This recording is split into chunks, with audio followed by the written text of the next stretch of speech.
Howdy gang, Michelle here, and today I am going to give you guys a very clean, easy to follow, anybody can do this video tutorial of the infamous 10 stitch blanket. Now I know there's a bunch of videos out there. Everybody has their own idea on how to do it, but the biggest question that I get all the time is, how come I can't get this? Why am I struggling so much? What can I do when I turn this corner, turn that corner, so forth and so on? So my goal today is to help you break this down. I'm going to give you my little tips and tricks to make this so much easier for you.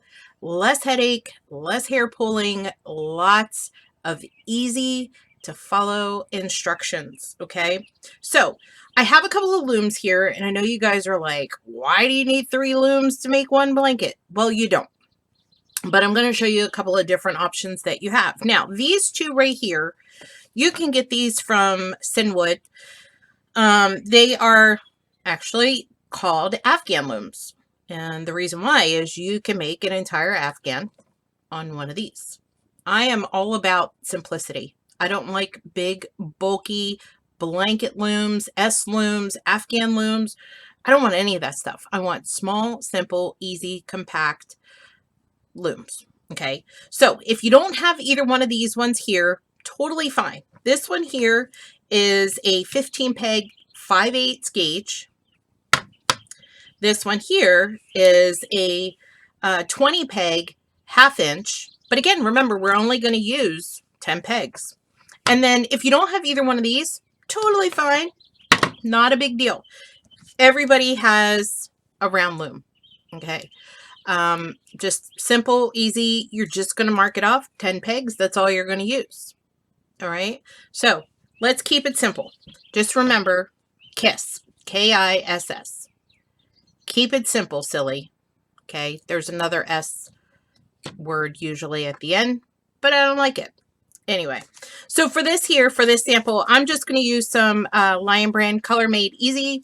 The color name is Sable, or Shade.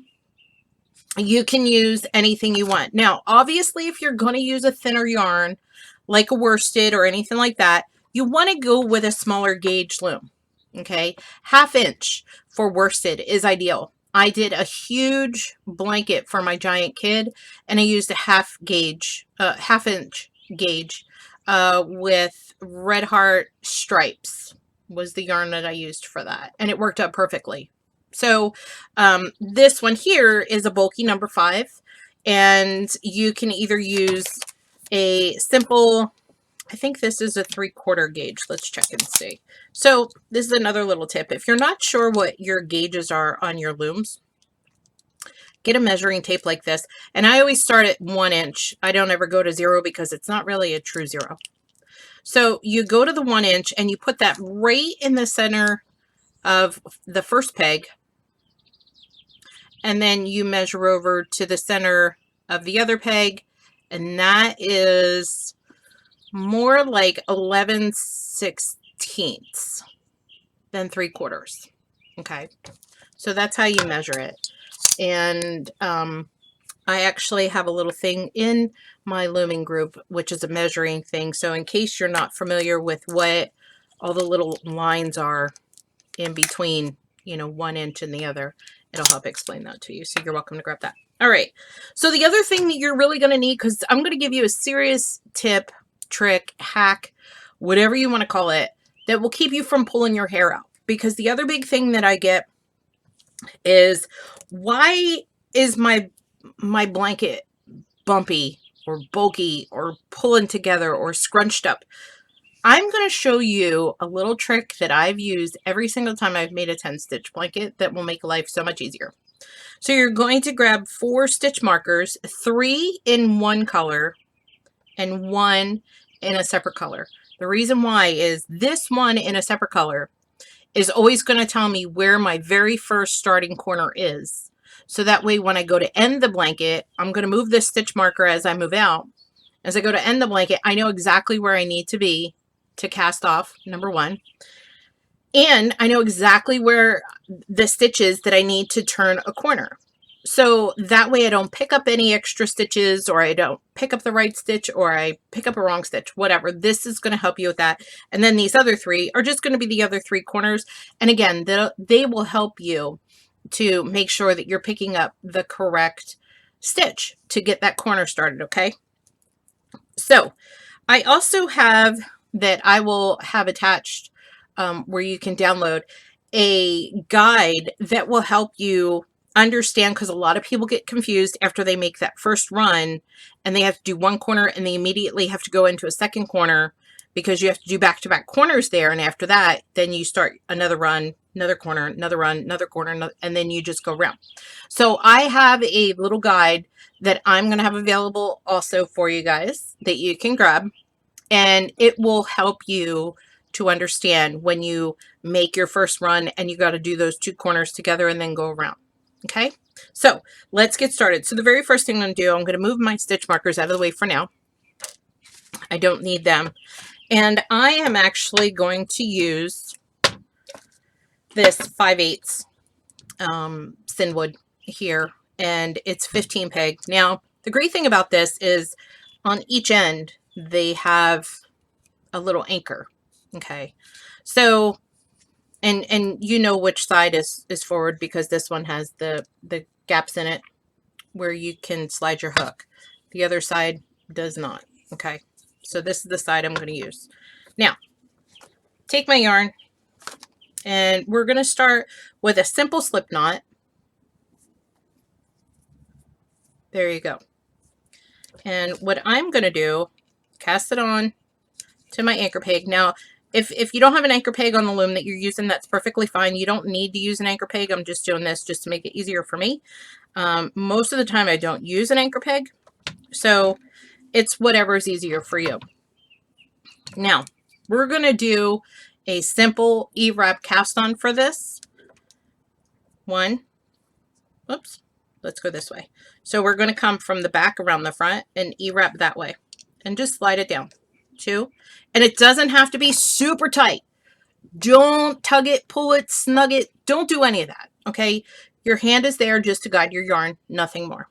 All right, so just come around the back, wrap 1, 2, 3,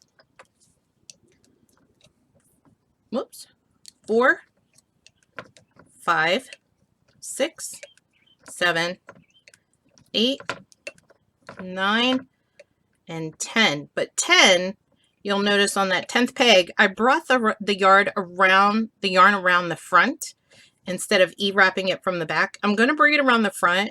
I'm going to come around behind, push these ones here down. You can use your hook.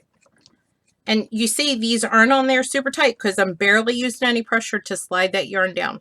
Okay, so what I'm going to do here is trying to make this where it's easier for you guys to see. Now for me, I always find that it's easier to purl going from right to left.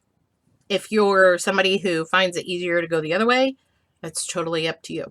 Okay, so I'm going to purl all the way back to my starting peg.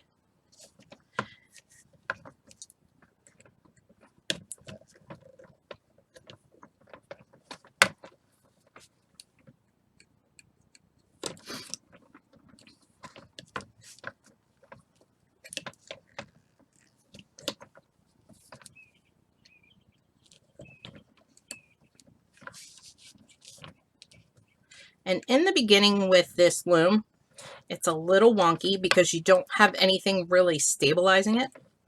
So if you're using this for the first time, if you've gotten this loom and you're using it for the first time, just keep that in mind, that it's going to rock back and forth on you. But once you get a little bit of a blanket onto it, it'll stabilize and then it stays put for the most part. And again, remember, you don't need to beat up your yarn. Don't pull it, don't tighten it. Just remember, your hand is just there to guide your yarn, and keep your tension just, you know, real relaxed. So this here, what we're getting started on, we've cast it on, and I'm purling back to the beginning. I'm just doing a simple garter for this one. Now, if you want to use other stitches, you're more than welcome to. That's totally up to you. There is no looming place here. You do you, boo-boo. All right. So on this last one here, and on this last peg, we're always going to turn and wrap on those. Okay, like I did this one, instead of bringing around the back, I brought it around the front and came around. So on this one, what I'm going to do, instead of purling it, I'm going to turn. Some people like to come around this way and do it. It's totally up to you. Okay, so bring it around the back. Lift that yarn up and over. And remember, right now, this loom is a little wonky because of how I'm working on it. All right, so now we're going to knit all the way back down to the 9th peg, and then we're going to turn and wrap on the 10th one. Okay, we're making what I call our runner, which is our beginning centerpiece of it. And that determines the size of your blanket, basically. If you want a simple square blanket, you don't want it long. You know, like for a king size bed, you need, I think it's like 80 by 72 or something like that. But if you just want to make a simple square blanket, you want to try and have that centerpiece as square as possible. And then you just, you know, continue outward. If you want it where it's going to fit a king size blanket, there's also a calculator out there that could tell you how big you need to make it for whatever particular size blanket that you want to do. All right. So here you can either E-wrap or you can true knit. Now I'm going to choose to do E-wrap on this. And what you can do is you can actually E-wrap a couple of pegs. I try not to E-wrap more than 3 pegs at a time, because then it becomes too loose in between.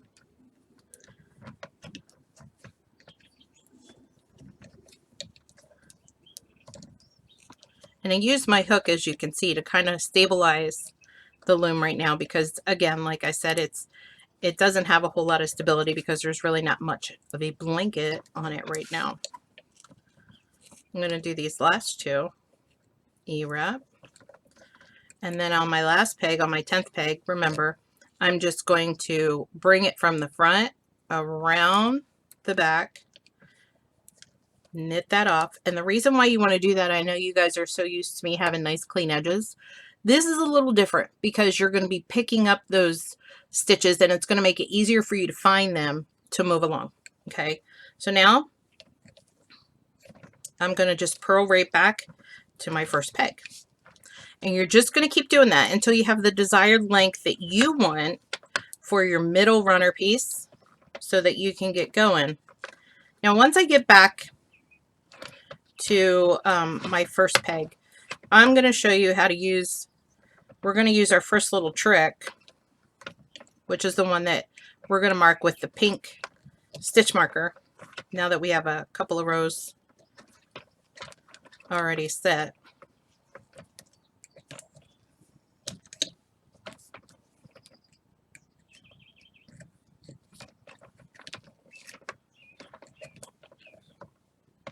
Come on.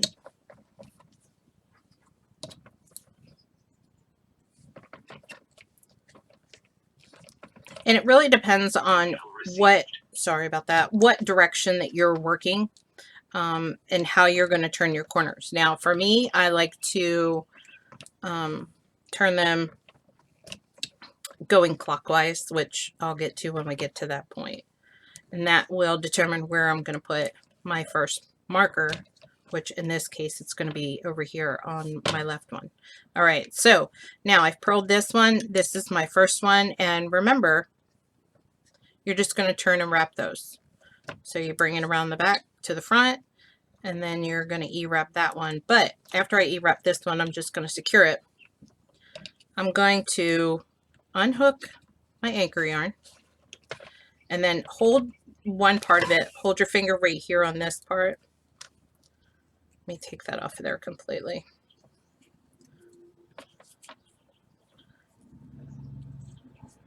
Come on, there we go. And then just kind of let that knot out. Okay. So what I'm going to do, I'm going to turn it around, and I can see where I cast it on, and I see where my first loop is right there.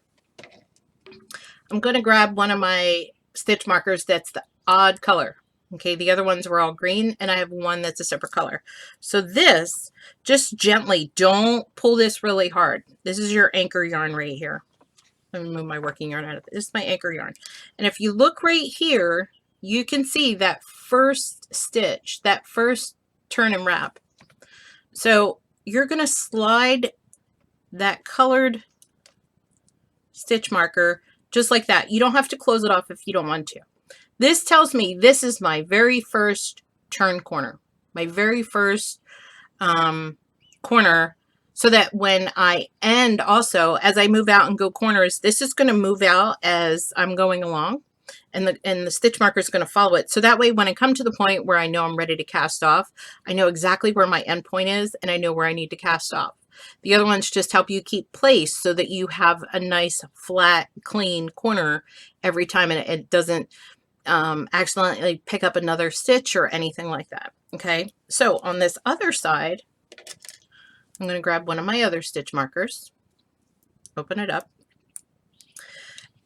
and I'm going to do the same thing. You can see right here,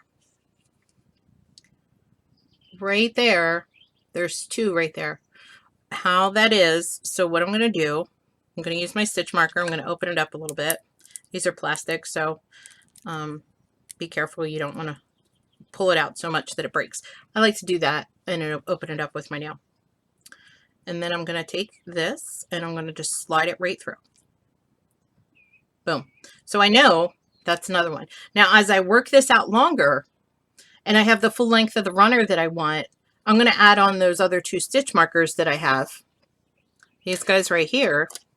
I'm going to add those on. Okay. So you continue on your side. I'm going to continue on this side until I get the desired length of the runner that I want. And then I'll meet you back here. Okie doke. So as you guys can see, I have a little runner here. Now I'm not going to do a full length because I'm not going to do a whole blanket. I'm going to do enough corners that you guys get the gist of it. So as you can see here, I think I did 2, 3, 4, 5, 6, 7, 8, 9, 10, 11, 12, 13 sets of garter, E-wrap, and then purl back. Okay, so right here, I just purled this first one. Now what we're going to do is we're going to make our first corner.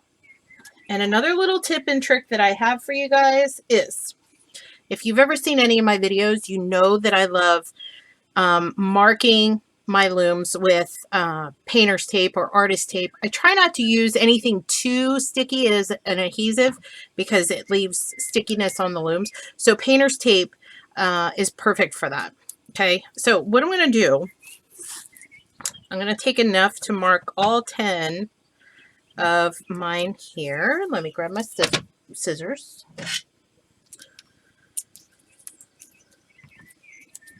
And again, I promised that I was going to give everybody some real easy tips and tricks to make this so much easier to do, less intimidating, and have more fun with it. Okay, so I'm going to put this aside real quick. I'm going to put my loom over here on its side, and I'm going to use my masking tape, and I'm just going to mask off. So there's my 10th. There's my first. Now, the reason why I'm doing this, I went a little bit longer, but that's okay, is number 1. Let me put this back on my tape so it's easier to pull next time. It's another little tip that I have. Okay. Now, if you have a Sharpie or a pen or anything like that, grab it. Now for me, with this particular loom that I'm using, I know that this white one is my very first peg. So what I'm going to do is I put a little mark, like an arrow, down at the bottom, a line all the way across. So I know I'm going in this direction, and this is where I know this end is going to be where I make my corners. Okay, so I could take a look at this. If I put this down and I work on another project and then I come back to it, I don't go, crap, what end was I doing my corners on? I know by looking at this, I'm doing my end for my corners on this end. Okay. So another tip that I usually do is when, let me put my sharper away. When I'm ready to do my corners. Now, a lot of the videos, almost all of them that you've seen out there, when it comes to putting 2 strands on each, they lift the yarn off, drop the yarn behind it, and then go back. I have another little tip that's going to help you guys with that. So I've already purled this first one, and I like to go where I'm doing my increase in this direction as I'm purling. And this is why, because of this little trick that I'm going to show you guys. So I'm going to purl all the way back, and I'm going to go into my first corner here. Okay. Now you'll notice I still have my markers down here. I have my pink one to tell me that this was my first corner, and my green one down here to tell me that's another corner. And then I'm going to have another after I'm done this. All right, so I'm going to purl all the way back. And again, you just want to let this yarn glide through your fingers. You don't have to pull it really hard or tug it or tighten it or nothing. You want to work with your yarn, not beat it up, because eventually it will beat you up back. You will break your loom, you will break your hook, you will break your yarn, and you will just break down. Okay, so we're going to purl all the way to the second to the last one. So I'm not going to do anything with my first one yet. Okay, so I purled to this one. Now, in a lot of other videos that you've seen, you see people take this off, drop the other one behind it, put it back on. That's a pain in the butt, if you ask me, because a lot of times you can't hold on to it and then move it around, and then your hands just get weird. I'm going to show you a little trick. So if you've ever watched my linen stitch video, this is the same technique. What I'm going to do is, as if I am purling, I'm going to grab it. I'm going to create a loop. Okay, so here's my new loop. I'm going to put that right over the top, and then I'm going to pull. So now my working yarn is behind, just like they show in all the other ones. But I didn't actually pick that loop up off of this one. Now I'm just going to come back, and I'm going to E-wrap back to the beginning. Or back down to the other end. Okay. Knit all these off. 1, 2, whoops. 2, 3, 4. And then we're still going to do the same turn and wrap at this end as we've been doing all the time. So bring it in the front, work it around, knit it off, and then now we're going to purl back to the third peg. You should have 2 strands on the first one, which for me is my white one.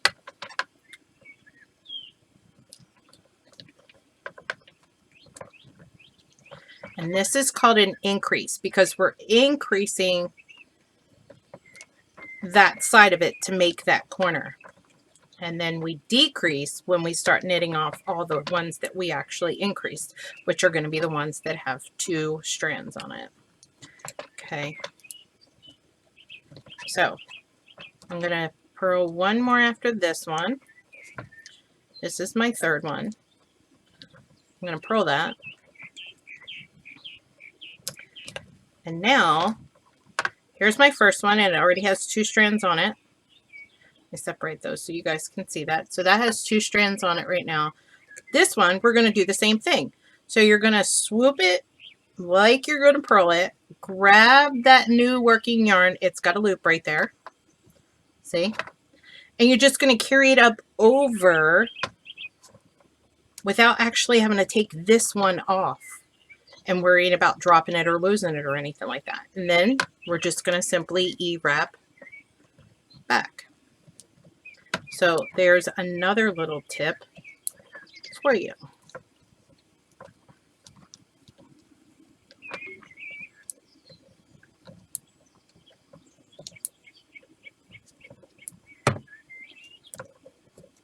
And turn and wrap. And bring it in front. And then purl up to the 4th peg. And we're going to do this until we get all the way down to this last peg.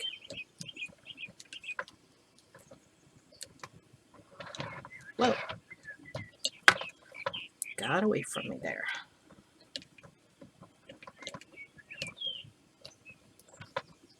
I wanted to make this as easy as possible for absolutely anybody to be able to watch this video and do it, because I think the biggest thing I get is people want to make the 10 stitches. They try it, they get confused, they get frustrated, and then they just give up. Okay? I don't understand the word or the words give up. Okay, so now I purled off my 4th one. My 1st one and my 2nd one each have 2 strands on it. 1, 2. 1, 2. I'm going to do the same thing with this one. As if I'm going to purl, I'm going to grab that new loop, drop it up over that peg so that the working yarn is behind, and then I'm going to E-wrap back.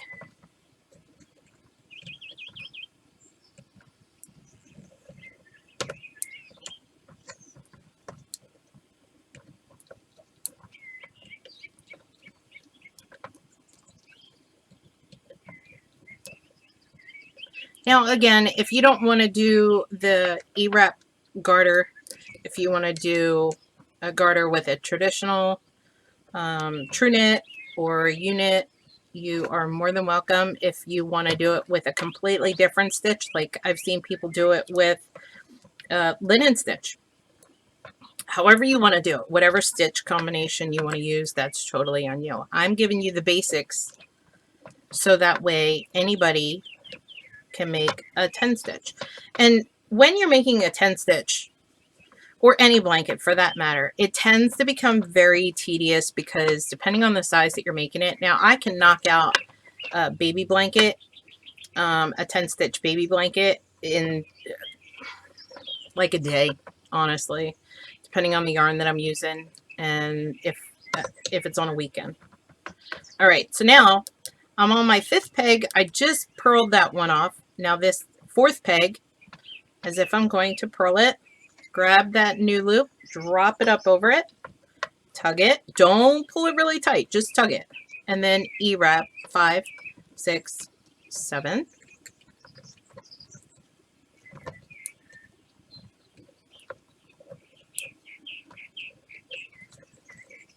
8, 9. And then turn and wrap 10. All right, and then I'm going to purl up to 6 this time.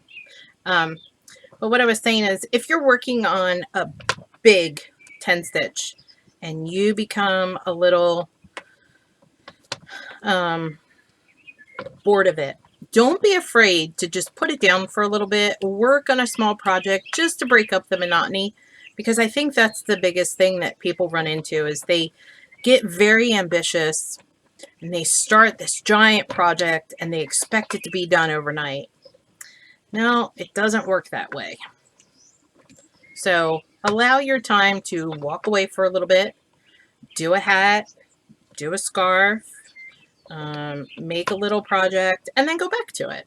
There is nothing wrong with doing that. All right, so I just went to my next one and did that one. So I'm just going to continue this just like I've been showing you all. Turn and wrap on 10. Come around.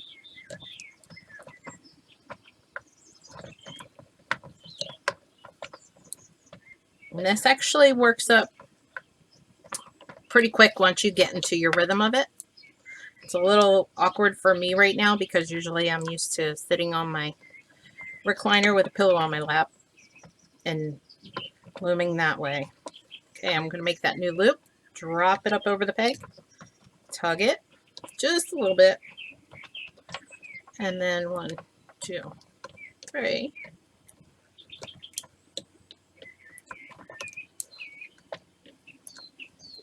Turn and wrap on 10.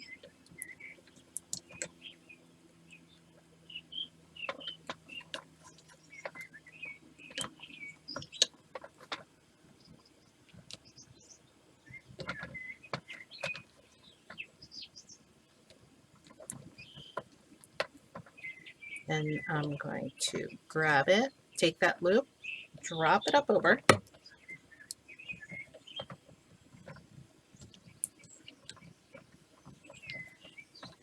And I only have a couple more to do. Oh, there we go. This one.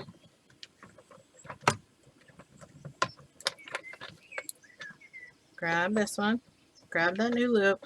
Drop it over the top.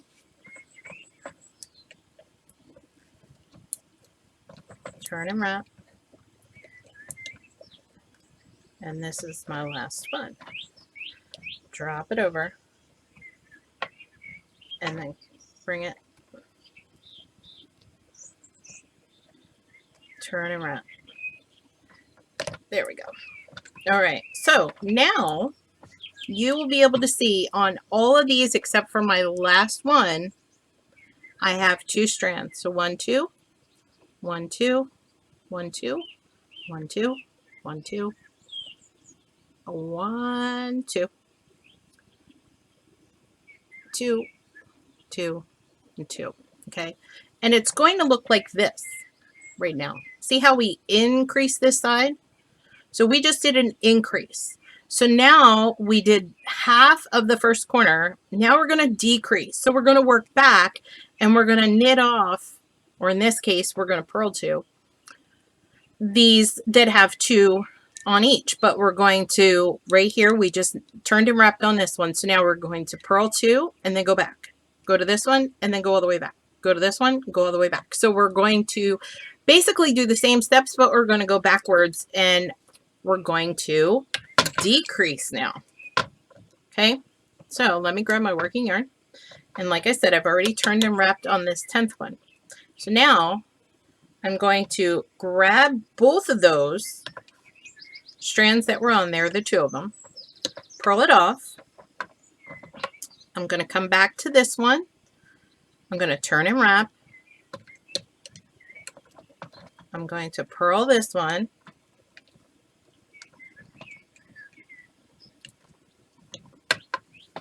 Then I'm going to move to my next one with 2.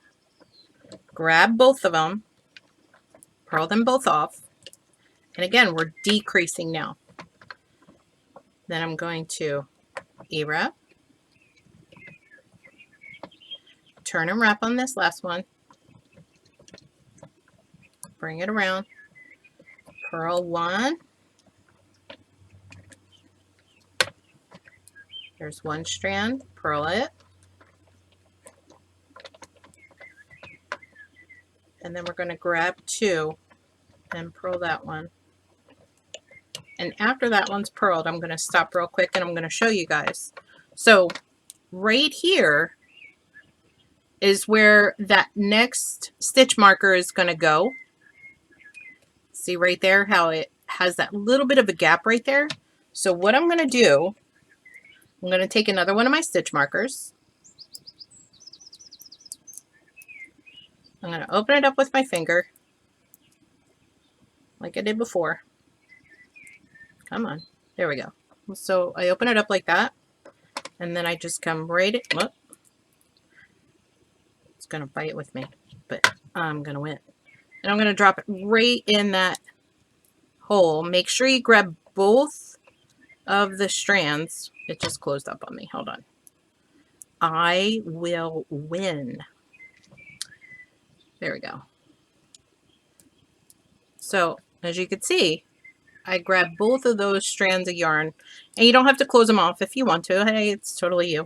No looming, please. So we just purled off those 2, and now I'm going to knit back.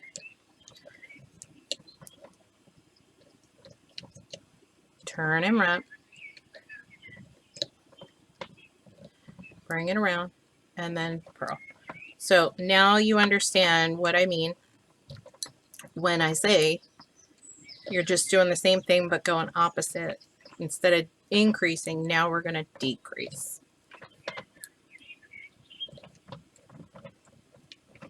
I'm coming up on the next one with 2 strands. Grab both of them, purl,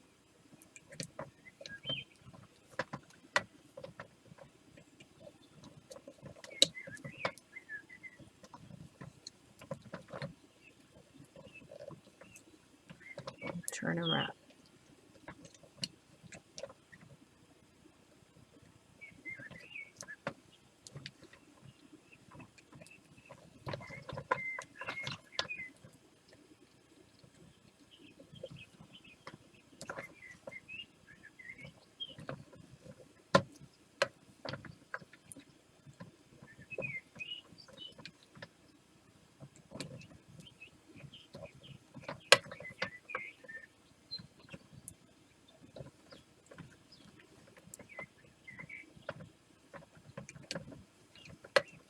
All right, grab these 2, purl,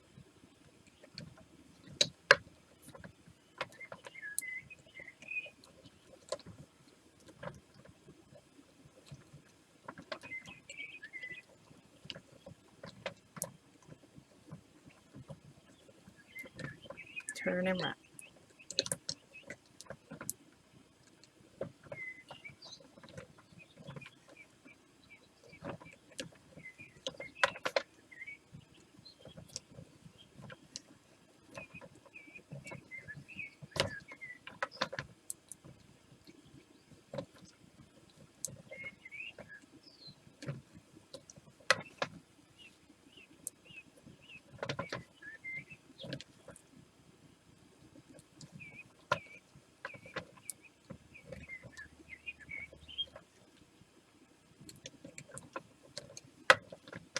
And grab these 2.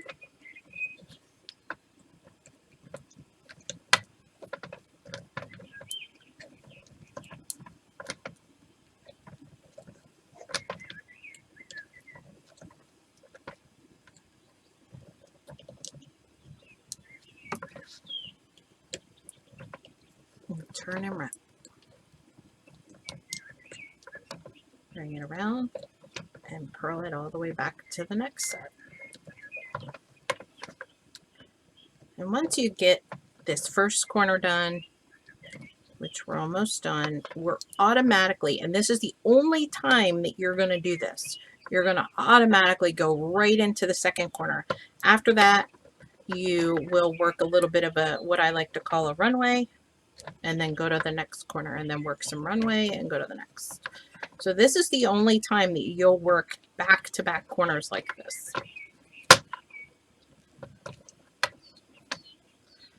And we are almost done with this section here. All right, grab these next 2 strands, purl them off, and then E-wrap.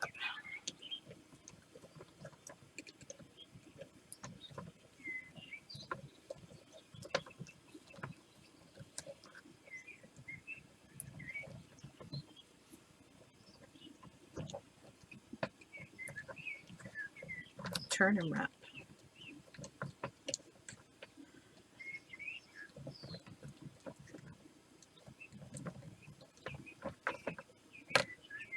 Push those down a little bit.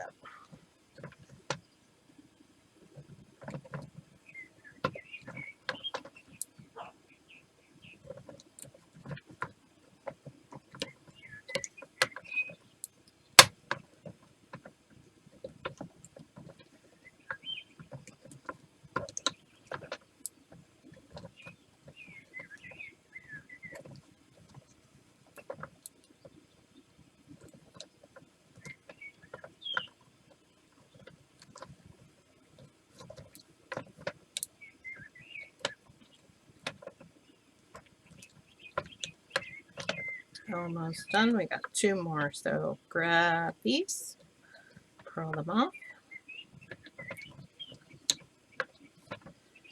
and E-wrap back. So like I said, once you get into this rhythm, you can get them done pretty quickly as far as the corners, because you know exactly what you need to do. I think the biggest struggle everybody runs into is just they get so intimidated by it. But I am going to take that intimidation and throw it right out the window by helping you guys with all these little tips and tricks that I have on here. All right, and now we're going to purl all the way back. And we have 2 on the very first starting peg.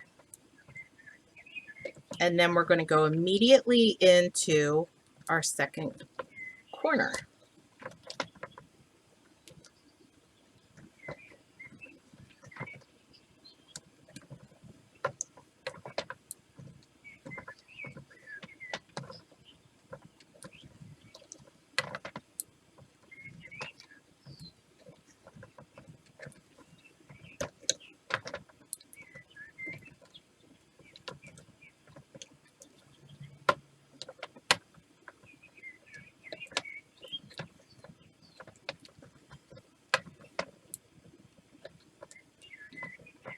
All right, so on this one, we still do a turn and wrap, even though that's got the 2 strands on there, because this is an end peg.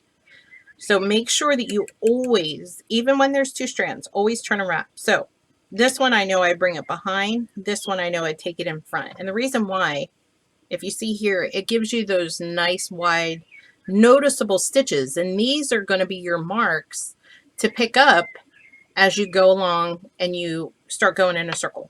Okay, so I'm going to turn and wrap here. Grab both of those, knit them off, and then I'm going to E-wrap back to the beginning.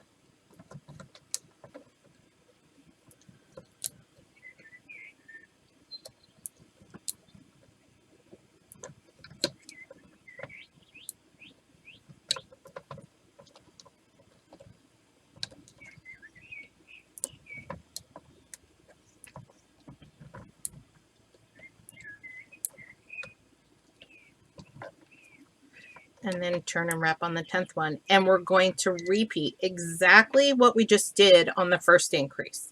We're going to go right into it. Okay, so before I do that, I want you guys to see, even though this is still on here and it looks kind of stretched out, here is the first, the runner, and then the first corner is right here. This is going to be our second. So it looks like 2, like if you go like that, okay, you see a triangle here and then another triangle here. So that's going to be your first corner.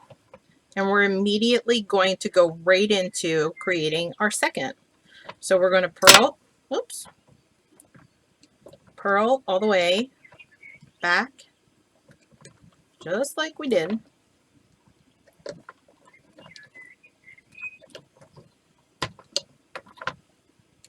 Let me push these down a little bit. There we go.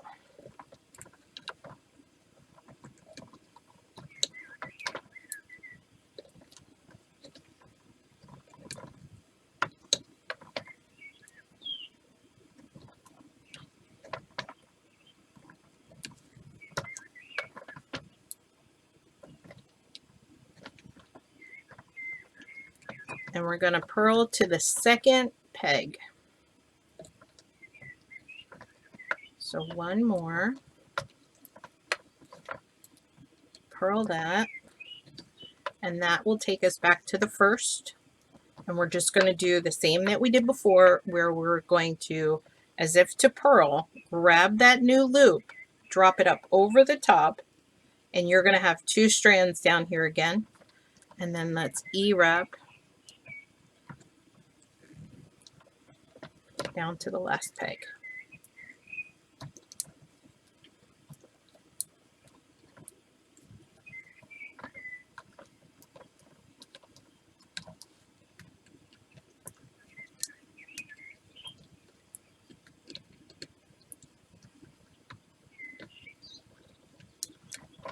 Turn and wrap, bring it down, and then purl to peg 3. So it's like deja vu. We just did this with the other increase. And again, this is the only time during this whole project that you're going to do back-to-back corners like this. And in the diagram that I will show you, it'll help you to understand why this is the only time you'll do it.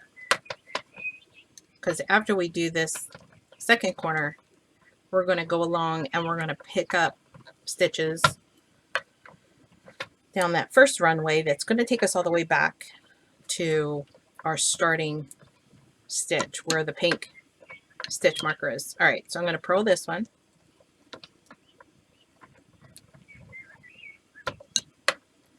And then I'm going to, as if to purl, grab that new loop, drop it up over the top, tug it through. You don't have to pull it and beat it up. Just tug it through, and it's real loose here, as you can see. Okay, and then E-wrap. Back to the last peg.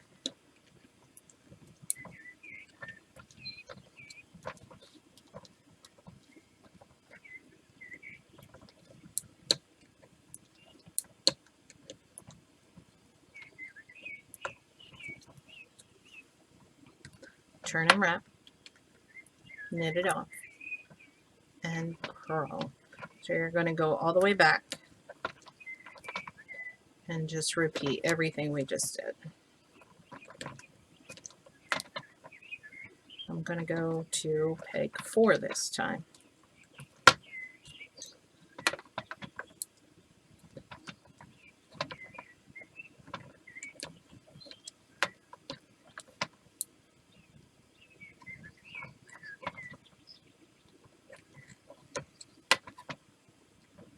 Peg 4, purl it,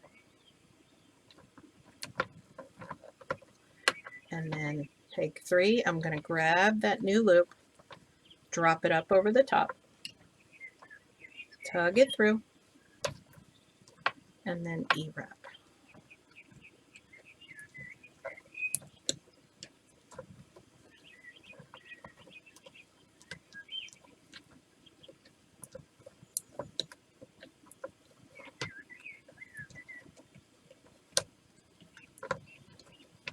Turn and wrap.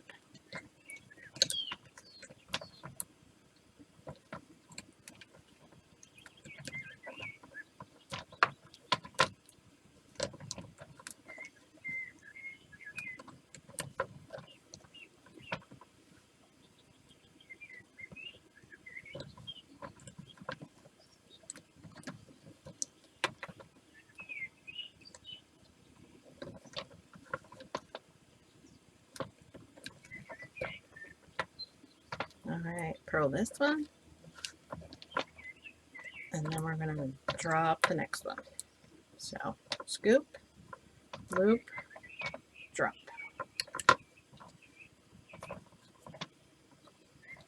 There you go. And E-wrap.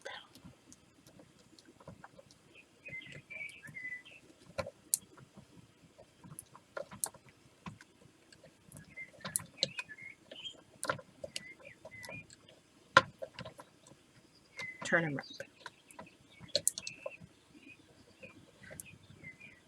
Purl.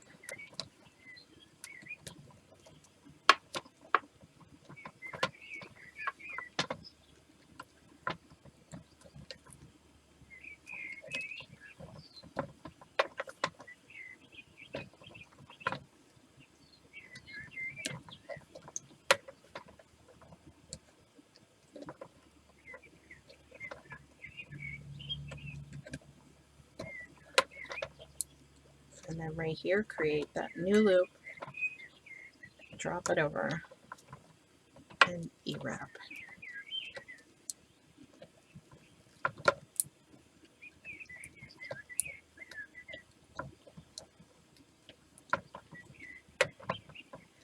Turn and wrap,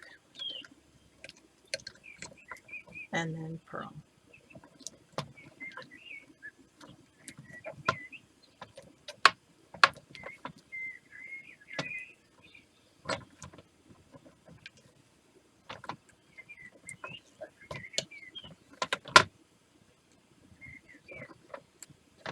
Purl that one, and then we're going to grab that new loop, pull it drop it, tug it, E-wrap. You guys are going to have this in your head. Ingrained. Turn and wrap. And we're going to purl 2. 1, 2. Create that new loop. Drop it. E-wrap.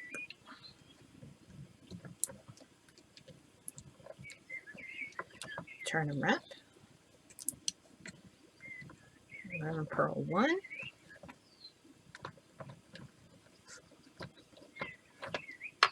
Create that new loop.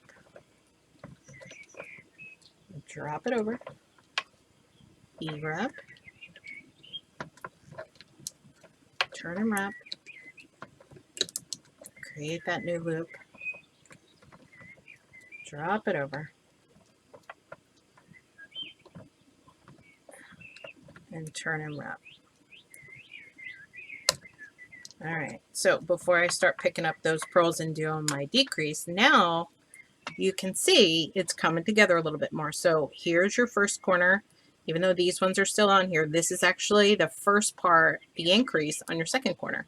But you can see how it's coming together. Okay, so what I call the runner, first corner or increase, here's my decrease of my first corner. And now I increased my second corner. So now I'm just going to repeat like I did before and start decreasing all of these to go right back to the second part of that, as you can see. All right. So let's get started on that. So I've already turned and wrap here. So I'm going to grab these 2. I'm going to purl those off.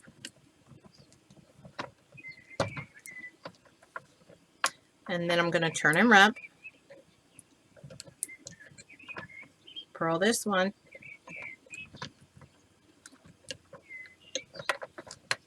Grab these 2. Purl them off. E-wrap. Turn and wrap. Purl.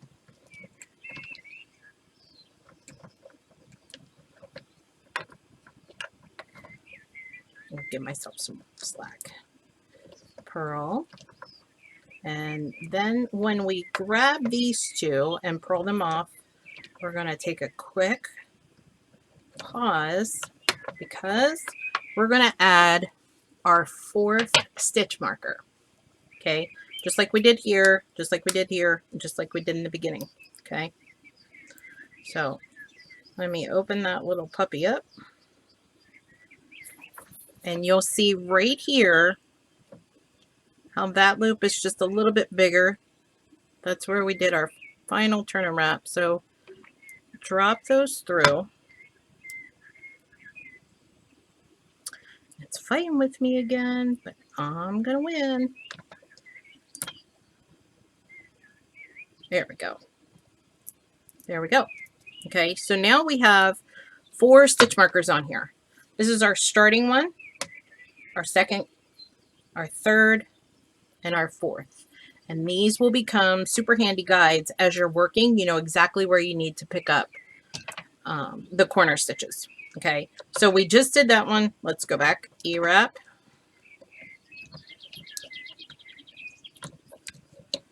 Turn and wrap. And then purl until you get to the next one with 2 strands.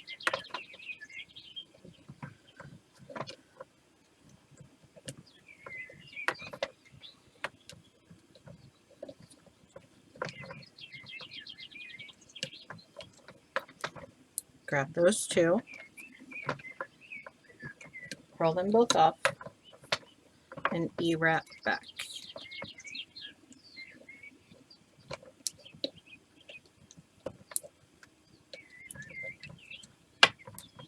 And I highly suggest before you commit to doing a huge blanket, do some practice runs first, just until you get yourself comfortable enough with doing it and doing your corners and everything like that, because I think that's where a lot of people really just get completely discouraged, is they'll jump right in without any practice runs, and then they just get discouraged because they get confused or they get intimidated. So first of all, be kind to yourself. Okay, we all started somewhere, myself included, you know. And to this day, I mean, when I'm writing patterns, sometimes what I see in my head and what I put down on paper isn't actually how it comes out looking the way I anticipate. So there's been a lot of failed attempts. So don't think that I don't frog stuff. Oh, trust me, I do a lot. But don't beat yourself up over it. So don't be afraid to just do a couple of practice, get some scrap yarn or something that you're not worried about, you know, tearing apart a couple of times, and just try and try and try again. I mean, heck, look how many times it took Edison to make the light bulb. He didn't fail over 5,000 times. He just found 5,000 ways of not doing it the right way. But then there was that one. So don't give up. Don't beat yourself up. Practice makes perfect. All right, I'm coming up on the next set of 2. Grab those.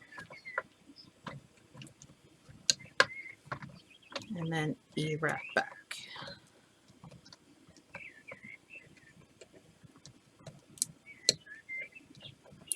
And don't be afraid to rewind if you feel that you missed something or you want to revisit something. That's why I'm doing this video, so that there is less confusion. Thankfully, I've had a lot of people come to me and say that because I explain things very easily and I break it down and I give little tips and tricks, they're able to start creating things that they never imagined were able to be done on a loom before. So I'm very thankful for all that feedback, because that's what gave me the inspiration to make these lesson videos, these looming lesson videos. That, and a lot of people saying, I'm about to give up because I can't get it. Well, I'm not going to let somebody give up. I believe in you. Now I'm going to make you believe in you. All right, let's grab these 2 and we're almost done. E-wrap.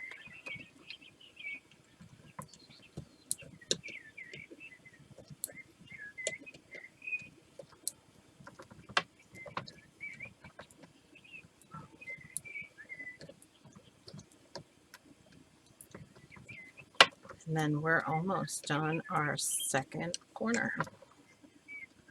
And like I said, this is the only time that you will have 2 back-to-back corners like this. So after that, it's all downhill. This is the scariest part, I think, to most people when they first start a 10 stitch. And then they don't quite get it. That's why I broke it down as easy as possible for you all.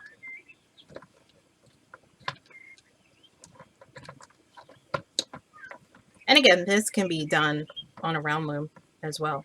You don't need this particular one that I'm showing here that I'm using. I just like these because they're just easier to work with, especially when you're doing a 10 stitch blanket.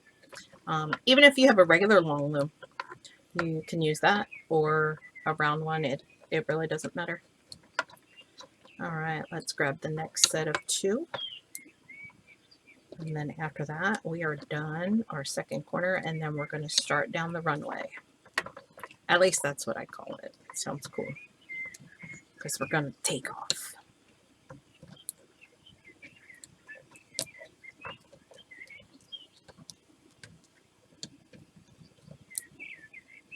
And remember, once you do commit to working up a full blanket, make sure that you're using the right gauge loom with the yarn that you intend to use. Now, if you're wanting to use a thin yarn, like maybe a worsted or something like that. I wouldn't recommend a, 3/4 inch gauge. You want to go thinner yarn, smaller gauge, thicker yarn, bigger gauge. So just make sure you're proportionate when it comes to those two, between the weight of the yarn and the loom gauge that you're going to be using.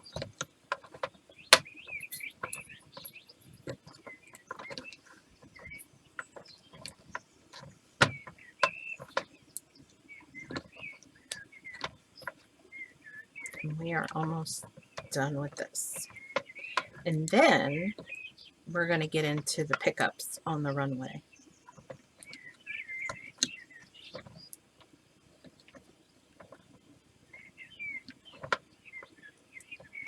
All right, so let's grab this. And again, remember the last one on both ends, no matter what, it's always a turn and wrap. Okay. And then E-wrap back.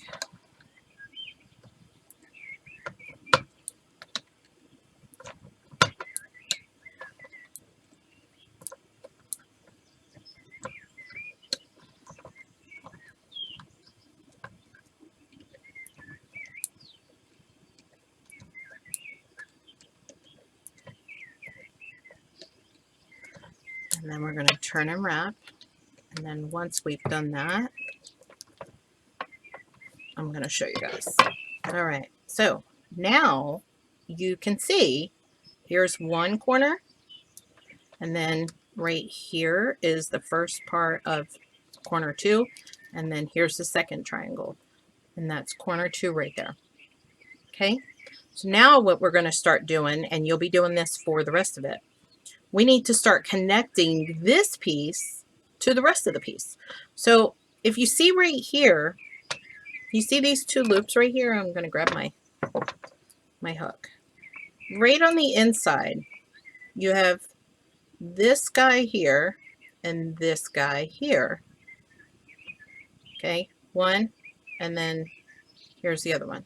So you can pick them both up together if you're comfortable with that, or you could do one at a time. I'm comfortable enough picking both of them up and put those right on this last peg that we just picked up, those last 2 before we E-wrapped back. Okay, this is going to connect you down here. So every time you come down and you turn and wrap on this one and you go back, when you get to this point here, this last peg, and you turn and wrap, pause, come back here, grab the next set of stitches, which would be these 2 guys right here, and put that on. Okay, so those are on. I'm going to set this down, tighten that up, and then I'm going to purl all the way back until I get to the end.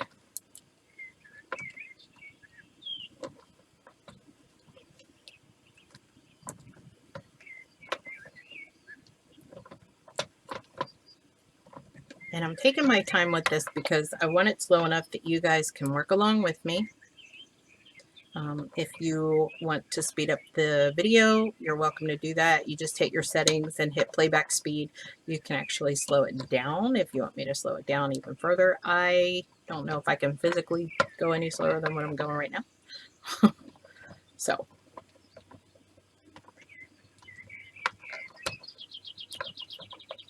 And purl 2 more. And the other reason why I like using this one is because I know my white one is always in play. So if you're using another loom that doesn't have an off color, just put something on there so that you know, like, mark it or whatever. So again, we're still going to turn and wrap on this one. So I like to scoop them all with my hook and just lay it like this and just bring it around. And you got 3 that you're going to knit off. Then you're going to 1, 2, 3, 4. You're going to E-wrap back to the other end.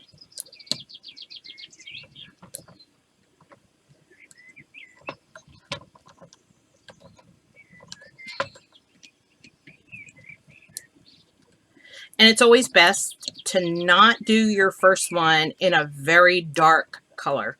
Try and keep it a light color. It's easier for you to see the stitches and to pick them up right away than doing it in black, and it's harder to see where your stitches are.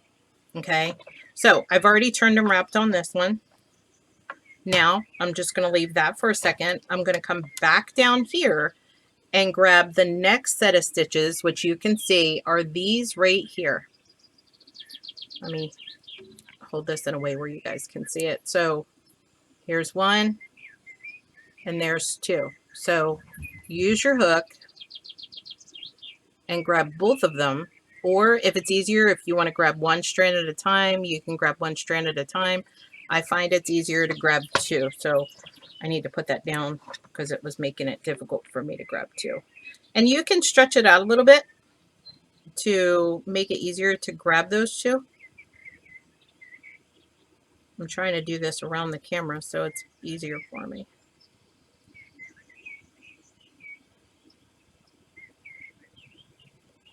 Whoops. I have one piece that's just hanging off down there. There you go. All right. And then, whoops. These are sometimes easy enough. Boom. So you can pick that up and just drop it right on there as long as you don't do it super tight. So as you can see, here's the one I just knitted off before I went back. And now I have these two on there also. So it looks like you have 3 strands on there. Okay. So let's grab this guy, my working yarn. Tighten it up. And then we're going to purl back.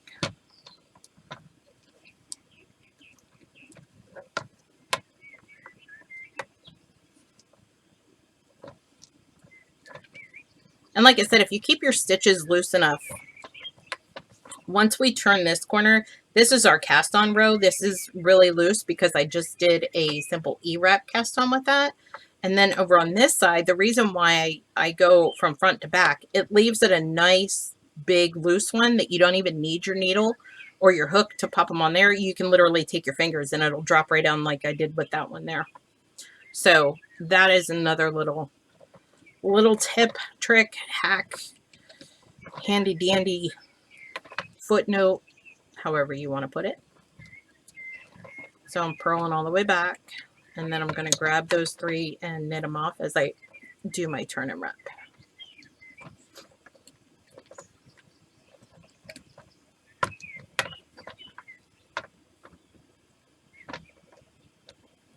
And then once you get a couple practice runs under your belt and you're comfortable with it, it'll be like riding a bike, honestly. Once you make your first one, you'll actually become addicted and you'll want to make a bunch of these blankets because they're so easy, fun to do, and they're great stash busters. If you have a bunch of leftover yarn that you want to use, this is the best way to do it. All right, so I come around the back, I grab all these 3 and I grab it with my hook and I bring it down, and then I just knit them off, and then I E-wrap back to the beginning.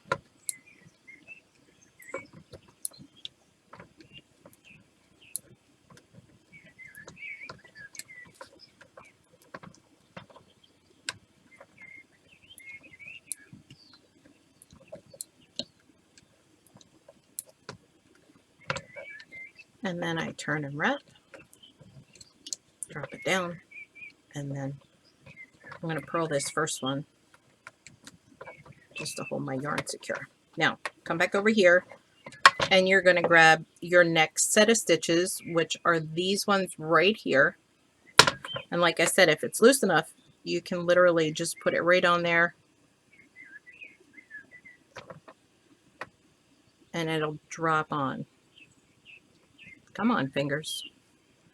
They don't want to work with me right now.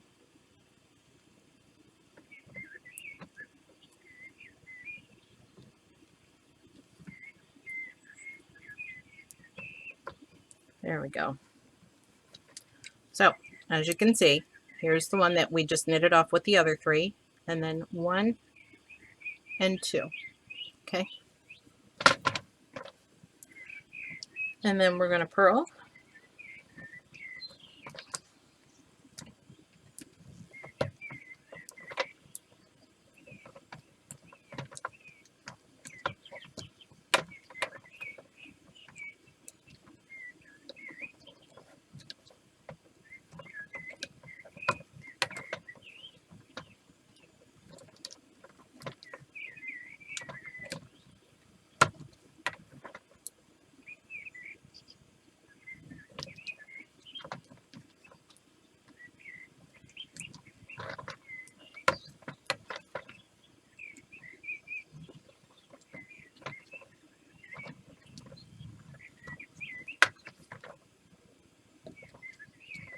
That's my last one. And then I'm going to use your hook, grab all three, bring it down, turn, knit, and then E-wrap all the way back.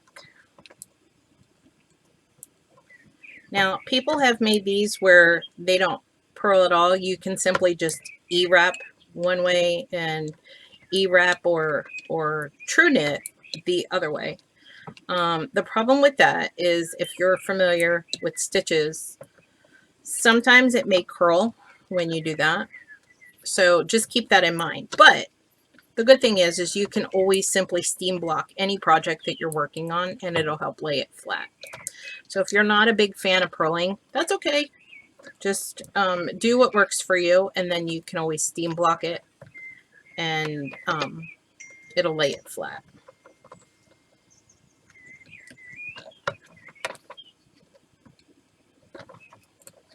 And we're purling it back. Sorry.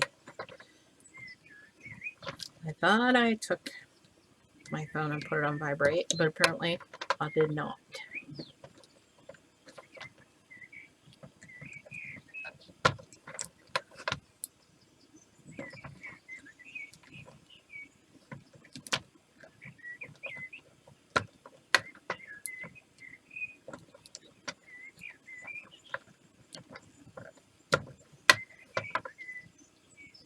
All right, purl this last one. Whoops, my stitch marker for the first one fell off. Luckily, I could see where it was. Now, I forgot when I was here, I was in a hurry to get back, to slip that one on. But that's okay, I'm right here, so you can simply slip it on there. And as you can see, there's the one, and then the two. All right, so we're going to grab all three, bring it down, knit it off. See, even I forget things sometimes, but it's not a bad thing. It was easily rectified. And when I get back here, I'm going to put the next one on and then put my pink stitch marker back on, because I didn't secure any of them. I just let them open, but we have an escapee. Turn and wrap. And then I'm going to purl this one and just kind of leave it for a second. And I can still see where my corner was. It was right there. So what I'm going to do, grab my stitch marker, grab that first one, and grab it through that second one. There we go. Now I'm going to come over here and I'm going to grab my next set of stitches and just drop them right on there like that. I think I grabbed one too many on that one. It's all right, just pull it off. I did it again.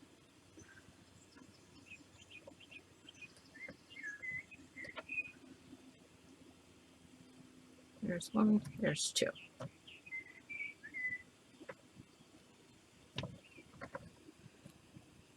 There we go. So, as you can see, I have that one that was on there, 1 and 2. Okay, and now you can see the corners are starting to relax a little bit more. Okay, so here's my runway. This is what I'm working on right now to connect that other side. Here's corner number 1, corner number 2, and then we're running down this side. Okay, and then we're just going to purl.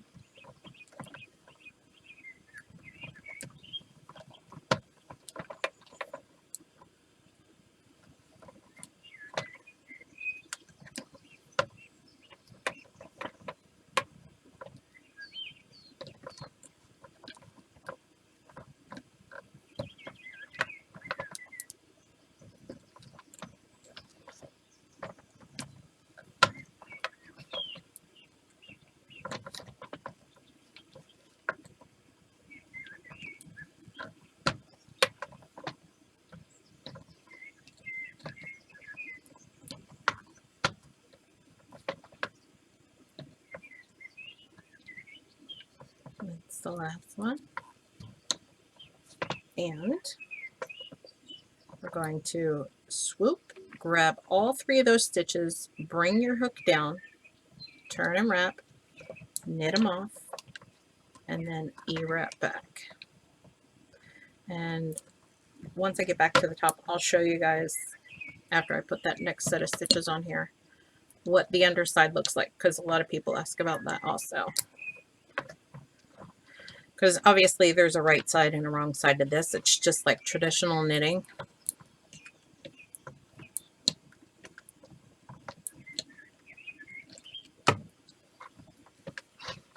And we're going to turn and wrap. And then I'm going to purl this first one off.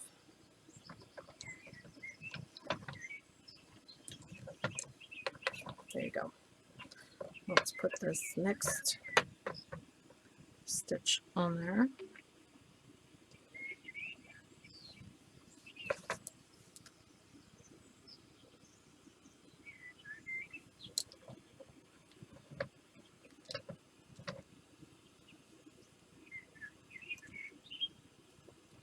There you go. All right.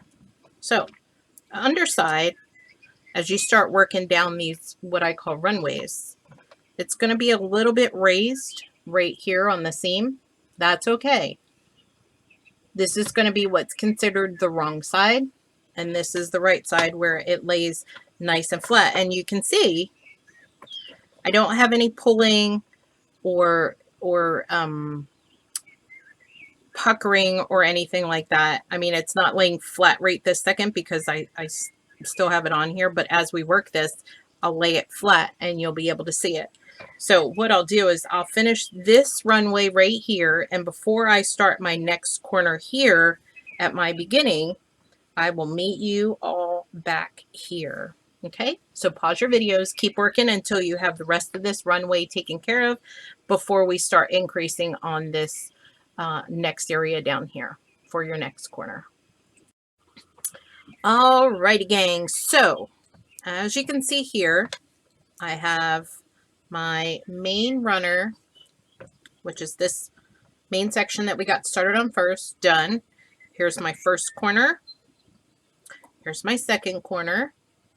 And now I've connected this side to the main side, and I'm going to flip it over.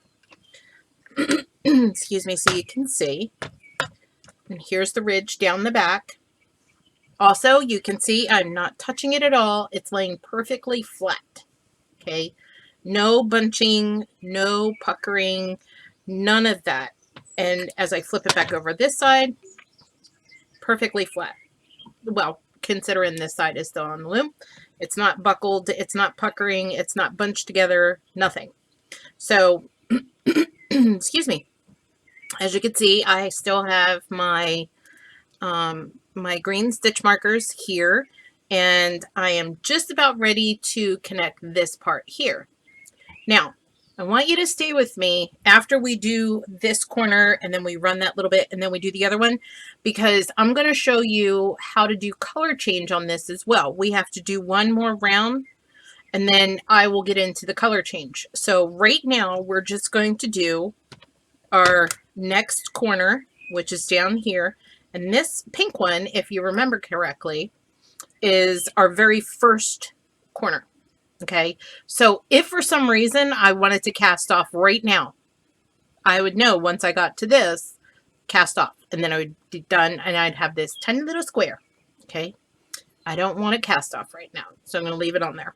All right, so I've already turned and wrapped this one, and I've purled this one.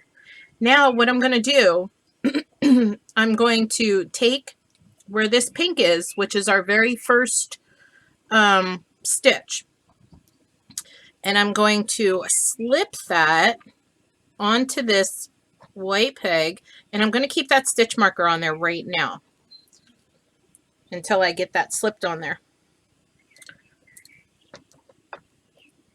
Bear with me for a second because this is kind of wonky to do right here.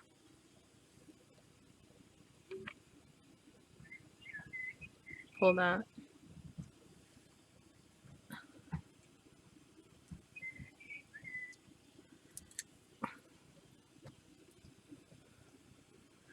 me hold it like this so it's easier to see.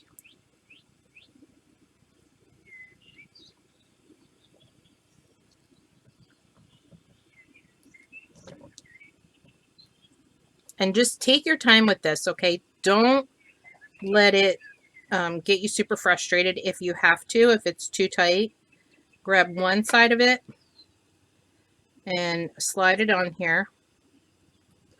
Come on.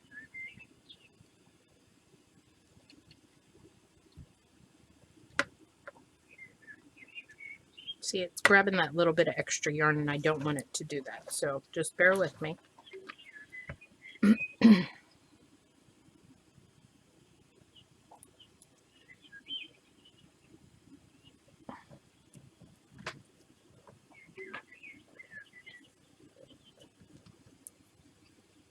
There we go. All right. So now that that's on there, and remember, this is not tied down or anchored to anything, so it's going to come a little loose right here, but after we knit that off, it'll be fine.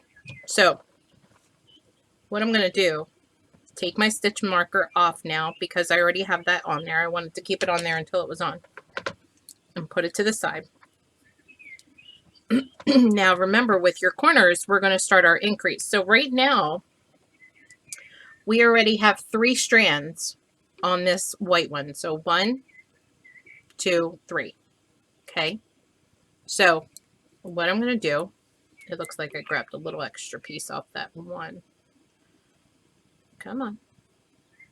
There we go. Didn't want to grab something I wasn't supposed to.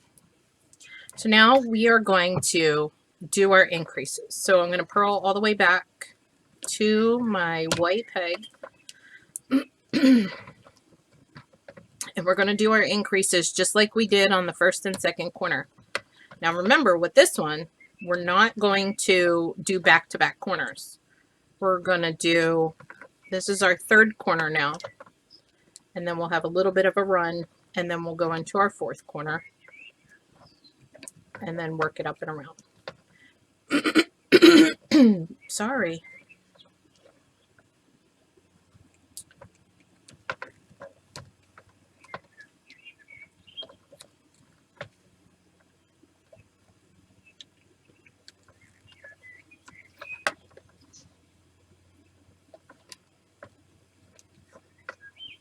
All right, so now we're going to do the same thing that we did when we did our increase here and here. We're going to go and take our hook, go down as if we're going to purl all of them. Grab that new loop, drop it over the top, and tug it down. And now we're actually going to have 4 strands on this one right here. And we're going to E-wrap back. But all the other ones will have 2. The reason why we have 4 on that one is because we had the original one, then we have the 2 stitches we picked up for that, and then that one there. So the rest of them will just have 2 like we did with the previous corners.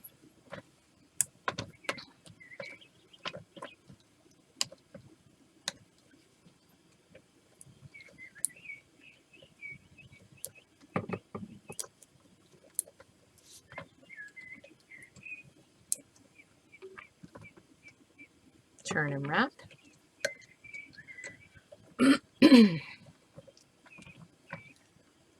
And we're going to keep that stitch marker off until after we do that increase, and then we start doing the decrease.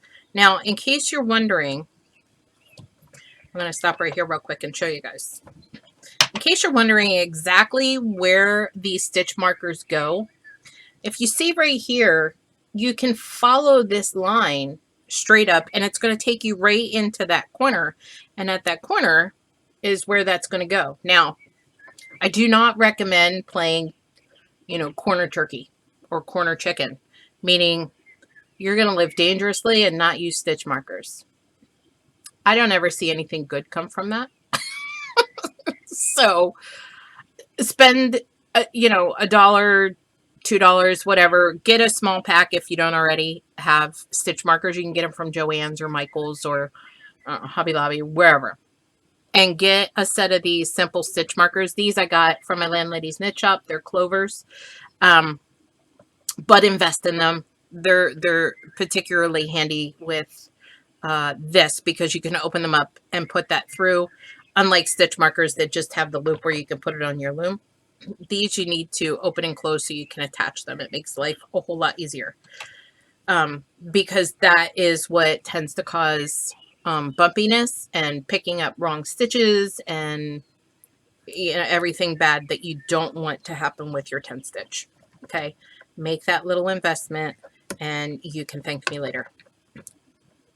That's why I try to give you guys these tips and tricks. So once you've completed a corner, if it looks like you may have accidentally put it on the wrong stitch, your stitch marker, like I said, all you have to do is just follow that line, and it literally takes you, if you follow it, boom, takes you right to it. Same thing with this. Follow it, boom, right there. Same with that one. Okay. Because like I said, that's what prevents it from picking up incorrect stitches, which leads to puckering. It's not laying flat. That's one of the biggest things that a lot of people had just mentioned. So right here, this is where we're going to pick up that extra, drop that loop over, tug, and then E-wrap back. Somebody said that, you know, they've tried their 10 stitch a few times and they get to this point and they see that it's not laying flat, it's puckered, and it's bulky, you know. And the other thing too is if you're not using the right loom for the right yarn, meaning you're using, you know, a really thick yarn like say Bernay blanket, and you're using a small gauge loom, you're just, it's not gonna work well. Okay, that's like trying to, you know, put King Kong in Cinderella slipper. That's just not gonna work. Okay, so that's why I mentioned earlier on in the video to make sure that you are using the correct gauge in proportion to the yarn that you plan on using. And practice, practice, practice. If you're not 100% sure how it's going to work, how it's going to look, you know, take a couple hours and make one of these. Once you have one full go around, like what I have here already done, you'll have the general idea of how it's going to look, and you know, yeah, it's going to work, or no, it's not. So take the time to do a practice run just to see before you commit to doing a whole blanket and then realize that it's not what you want. All right, so this is my last purl, and I'm going to go loop down, take that new loop, drop it up over the top, and then E-wrap back.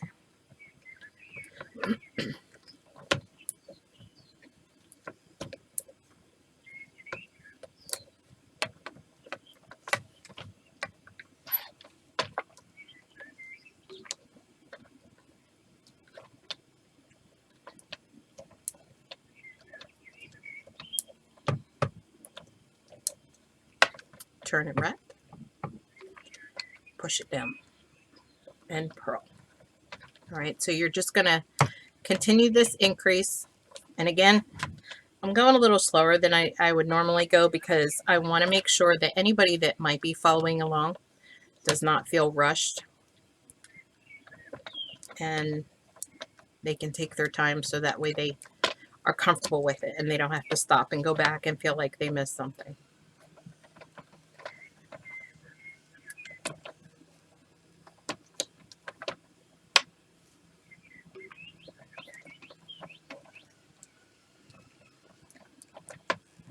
All right, gonna grab my loop, drop it up and over, and E-wrap.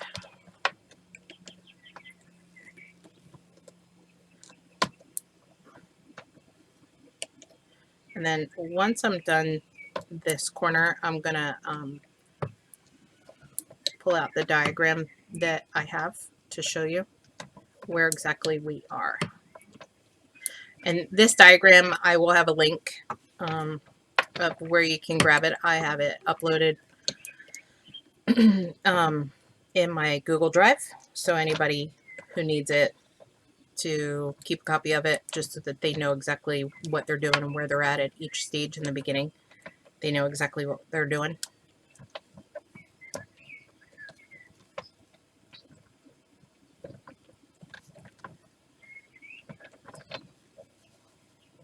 And I won't have written directions for this because this is something that's just easier for me to show than to type out and put into words. Okay, so this one we're going to grab that new loop, drop it over the top, and E-wrap.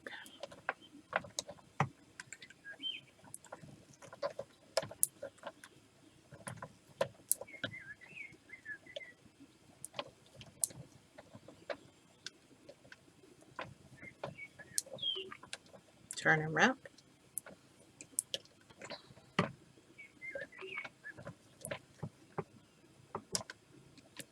And then once we're done this corner, this is where we're going to incorporate the initial cast on into the pickups.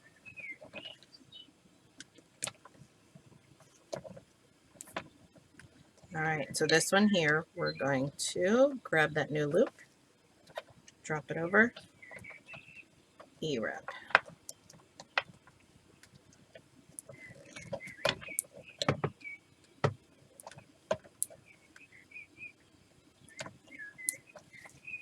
Turn and wrap. Purl 2.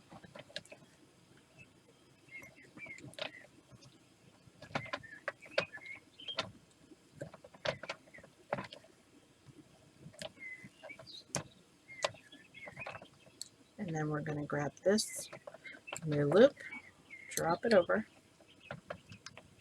and E-wrap. And then we are almost done this increase. Turn and wrap. Purl 1.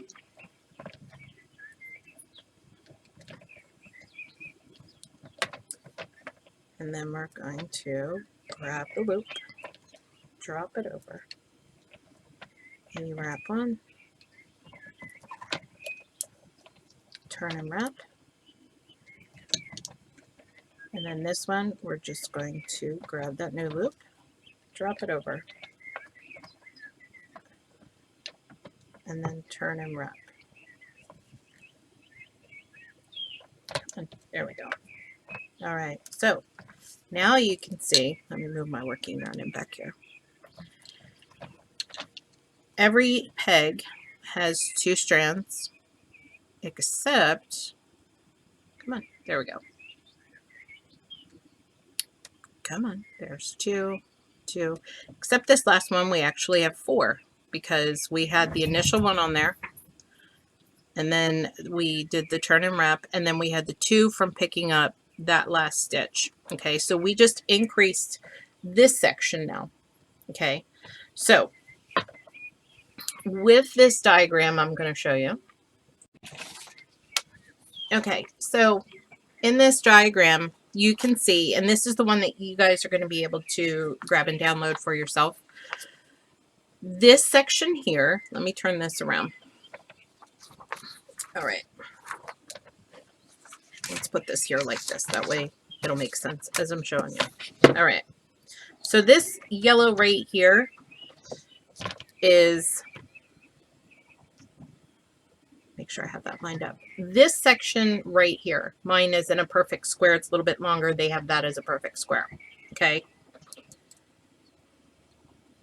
This first corner, part 1, is this right here. So if we take that triangle and we cut that off, that's that right there. Okay. First corner, part 2, is everything that you see. Let me move my working yarn. First corner, part 2, I'm going to lay my loom hook there so you can see. So here's the yellow part, here's the orange part, and then here's the blue part. Now theirs is going the other way, but you guys understand what I'm saying here. Okay. Now, second corner, part 1, is this right here. So all of this, our first corner right here, and then this first. And then second corner part 2 is this, corner 1, corner 2.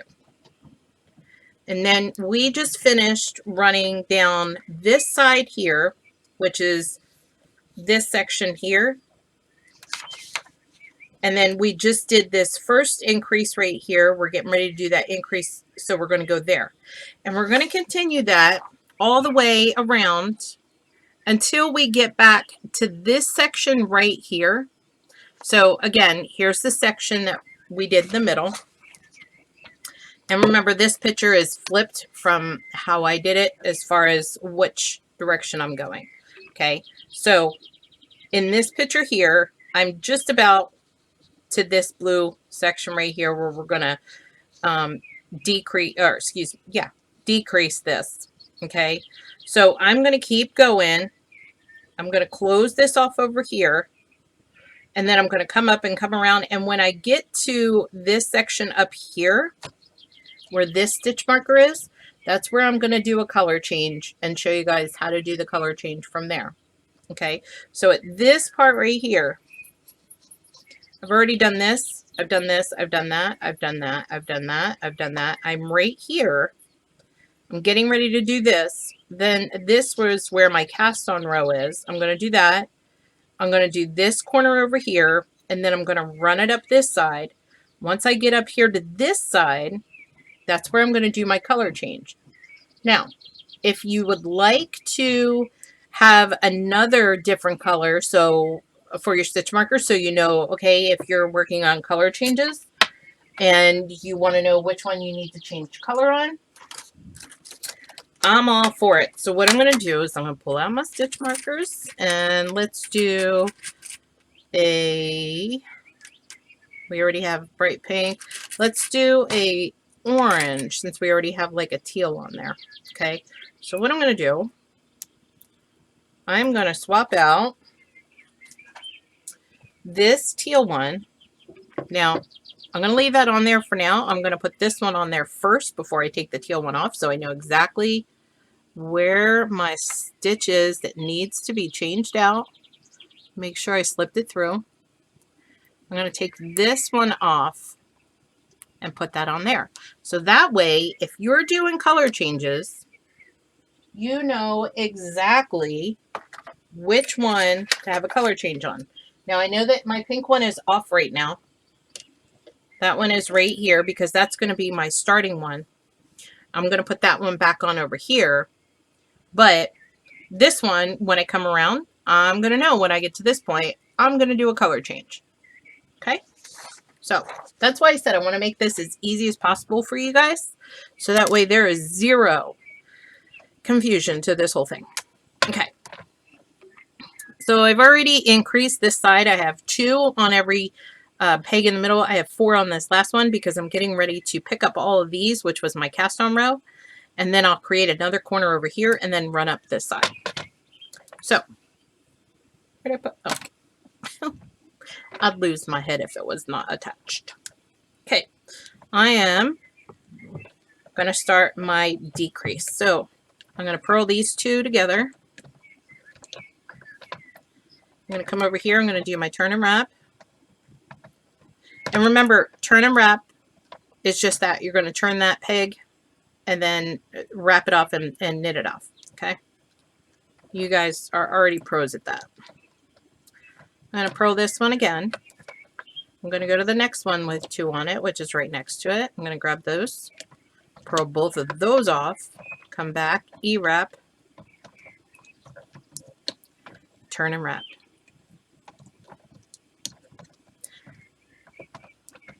Purl all the way down until I get to my next one with 2 strands on it.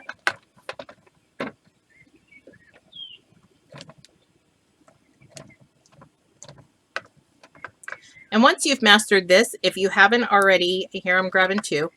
If you haven't already tried my short row scarf, that is actually easy peasy to do after you do this. It's literally, these corners are called short rows. because you're not doing a full row, you're only doing a short row at each pass. So you will be opened up to doing so many different things now that you will know how to do short rows. If you've ever made socks, like actual socks, not slipper socks, when you do the heel and the toe, you use short rows. So if you haven't made those yet, you'll be able to do socks because you've already got the gist of what to do when you do short rows. And I'm just E-wrapping back.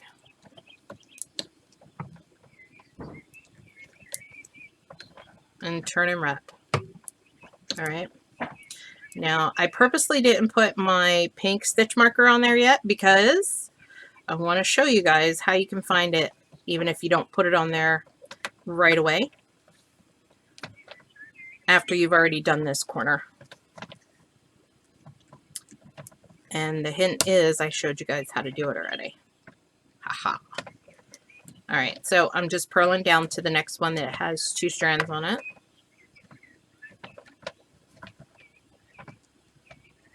And that is my next one here. So grab both of those, purl them off, and then E-wrap back.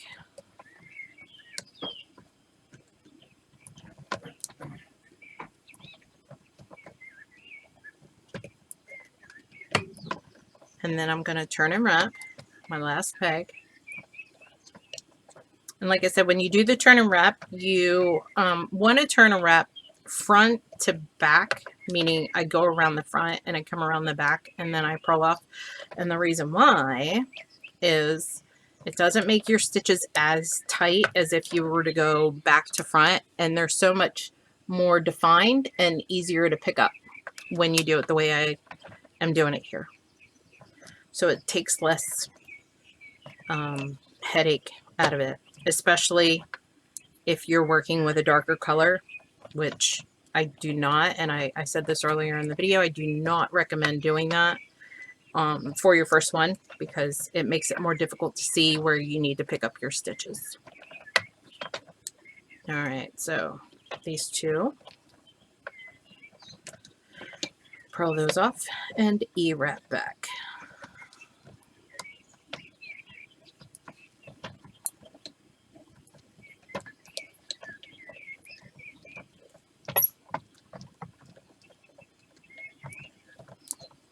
And then my last peg, I will turn and wrap.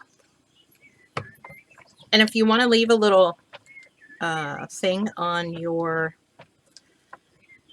tape that I have here, we already, let me stop right here.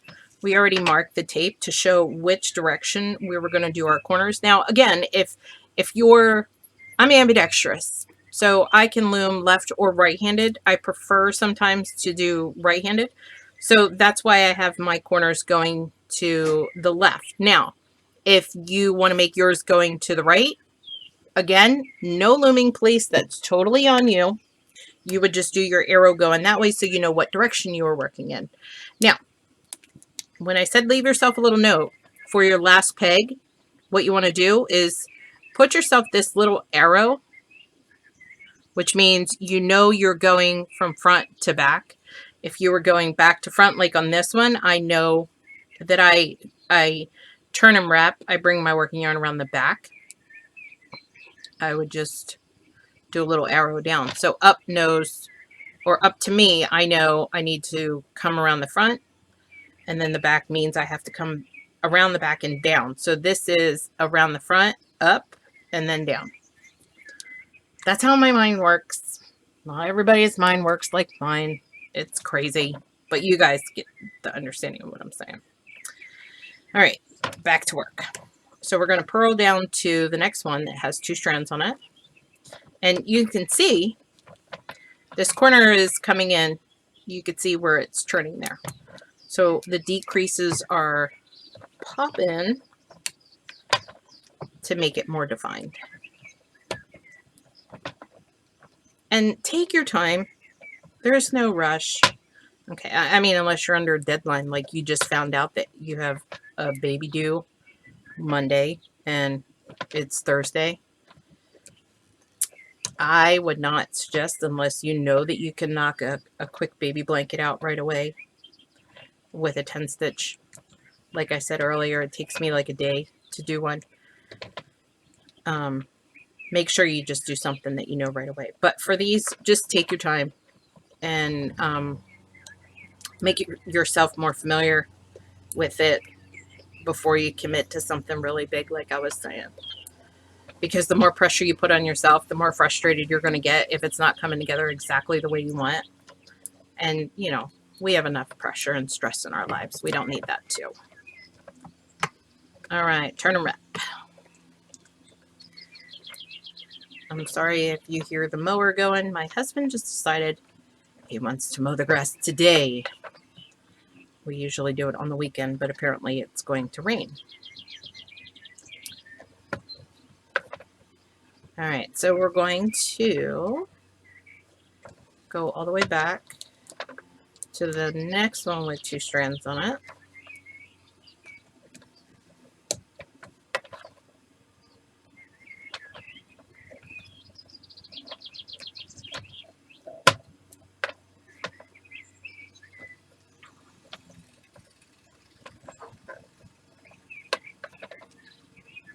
And now we're going to pick those up. All right, so 2, grab them both, purl it off, and then E-wrap back. Every time I say E-wrap back, I think of like a rap battle. E-wrap back. Can you tell I'm tired? Lord help me. All right. Turn and wrap. And now we've already grabbed all the ones that have 2. And remember, this peg and the last peg always turn and wrap. So this last one here that has 4 strands on it, we're going to E-wrap all 4 strands of those off. Turn and wrap, excuse me, turn and wrap, which is pretty much the same thing. All right, so I'm going to purl all the way to that last one.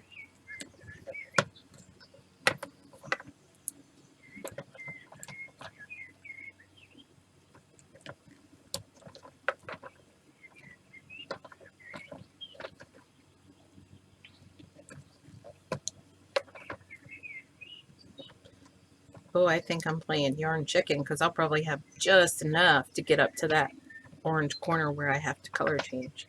See that? Skills. It was completely unintended.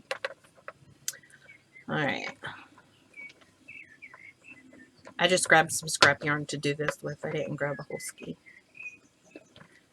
All right. Purled this last one. And now here it's telling me I have to come from the back. So what I'm going to do is scoop all of these with my hook, pull them down, turn and wrap, knit all of them puppies off, and then E-wrap back to the first peg.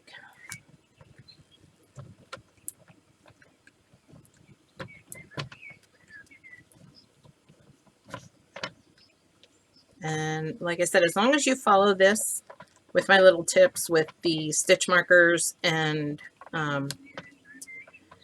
where to pick up your stitches, it will lay completely flat.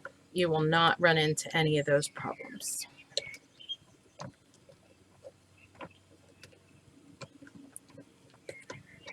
Turn and wrap. And then I'm just going to purl this first one just to secure it. And now I'm going to start picking up these like I did this center run. Okay, so what you do, you just go right here, and these were all E-wrapped, so these are going to be super easy to find. Now this is your cast on tail. Just leave this here. We can always tuck that in later. All right, so what I'm going to do is, you can see right here where that next set is. So I'm going to take that and I'm going to drop that right on there. Come on, all the way. Everybody in the pool. Who wants to go swimming? All right. So now we have 3. We have the 1 that was on there, and then 2, 3. Okay. So let's go over here. We're going to purl. And we're not doing increases or decreases. We're doing exactly like we did this way. And we're going to work this run right here, which was the cast on row. Then we're going to do another corner here, and then we're going to run up that way. Okay. So I'm going to purl all the way. So we're just picking up our stitches. Sorry about the mower. I should have shut the front door if I had known he was going to be doing this today.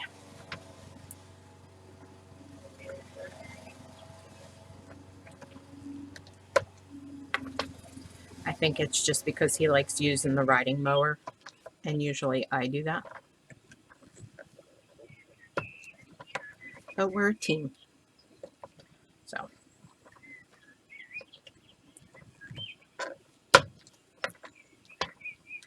Purl this last one. Grab it. And then I'm going to swoop all these from the bottom, hold them down, turn and wrap from behind, and then E-wrap all the way back.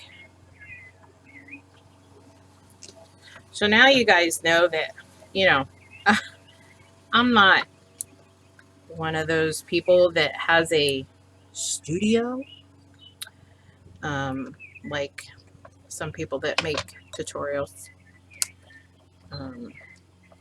I have my home office, which is now my yarn room, basically, because my husband says my yarn must be made of rabbits because it keeps multiplying. And he's probably right. Turn and wrap. And then we're going to knit back, or excuse me, purl back. I'm going to purl this first one. And then I'm going to come over here and pick up the next set that has to go on there. And take your time picking up these stitches that you need to pick up, because you don't want to pick up too many and you don't want to not pick up all the ones that you need to pick up. And drop that on there. Okay. And then you can count and make sure I have 3 on here now. 1, 2, 3.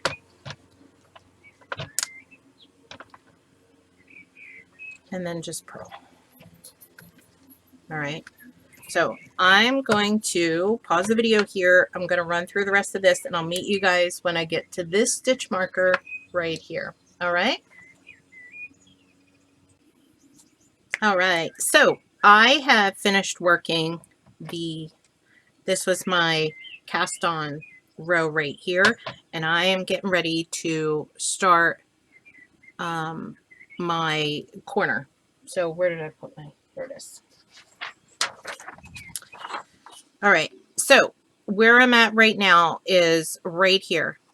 Okay, I just finished that cast on row. So if this wasn't on here and stretched out, you would see it would just be these 2 sections right here. And now I'm getting ready to make this corner right here, the orange and the blue, and then run up this side till I get to this orange one. And that's where I'm going to do my color change. And my color change is going to be that. All right. So let's do our corner. And I've already taken off my stitch marker that was there and put that on here. So right now I only have 1 on all these, but I have 3, 1, 2, 3 on this one. And, but I'm going to have 4 on that one because I'm going to start my increases here. Now I've already started purling. Now another little tip that I want to give you guys, and you probably, if you've ever seen some of my other videos, you've probably seen me give this tip before. If you have to walk away from your work, whether to take a call, deal with kids, family, whatever the case may be, anytime you have to walk away from your work, to remember what direction you're going, always lay your hook with the point facing in the direction that you're going. You come back, you look at your hook, you know, oh, I'm going this way. Okay. If you're purling and you're working on something where it's like a knit purl, like say it's a brim of a hat, and you have to do something, you have to walk away. If you have to walk away, what I suggest doing is making sure that you stop on a purl stitch. And what you do is just grab it, loop it, pull it through so it's long enough that if somebody walks by and they tug it or whatever, animal, kids, husband, wife, whatever, you can come back. Your hook is this way. So you know, oh, I'm going left and I left off, this is a purl. Okay, those are two little gems that have helped me in a lot of situations where I've had to walk away and then come back and gone, crap, which way am I going?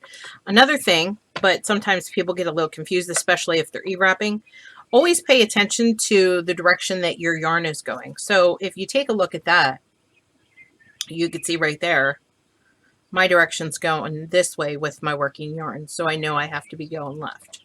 Okay, so those are just a couple of little tidbits, if you didn't already know, on how to keep track of what direction that you're going in when you're working on something and what step stitch you left off on, whether it was a purl or a knit or whatever the case may be. Okay, there you go. Oh, another one is if you have stitch markers close by, like at my regular seat that I sit on, I have the round ones that don't open like this. And what I'll do is to remember which way I'm walking by, because sometimes my cats will play with my pokey stick. I will just sit this right on top of it so that way I know I'm working in that direction in case my hook disappears. I know that my next stitch was this one right here and I'm going in that direction. If it happens to be going in the other direction, just put it on the other side. That way you know also. There you go. There's my tip for the day, along with the other 20,000 I gave you guys. Okay, so here we're going to grab all of them, make that new loop, drop it over, tug it through, and then E-wrap back. So we're just gonna do an increase on this section, just like we've done on corner 1, corner 2, corner 3. Now we are on corner 4. And we are completely buttoned in on our center runner that we originally started with. So that guy is tucked away. So what I'll do, let me get this turn and wrap done and purl it just to secure it. And then I'm going to pause for a second. And as you can see, let me move this stitch marker out of the way.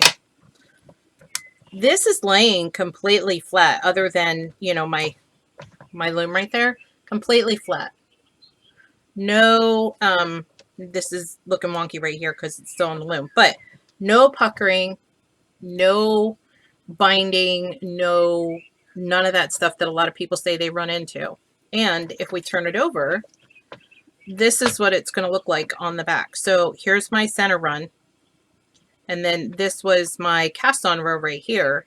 So now we're working this direction and coming around. So you're going to have, after this corner, we're going to come up this way. So you're going to have another one of these, and they're nice and clean. They're real tight and it lays flat. And we're going to come up to this, and then we will do our color change. But as you can see, the biggest problem a lot of people, like I said, come into me with is it doesn't lay flat. It's puckering. It's bulky. What am I doing wrong? A lot of the time is you're not grabbing your stitches properly where you need to grab them. So that's why I recommend when you do your turn and wrap, you do it from the front going around to the back, because it leaves these really clean, big enough loops that you know automatically, okay, here's one set, here's one set, here's one set. You can see exactly what you need to grab and you can grab it. Okay. So let's get back to work on this guy. Grab my hook and put my stitch marker right there. And then we're just going to do our increase just like we did before. So you're just going to purl down. And we're going to go to the second peg this time.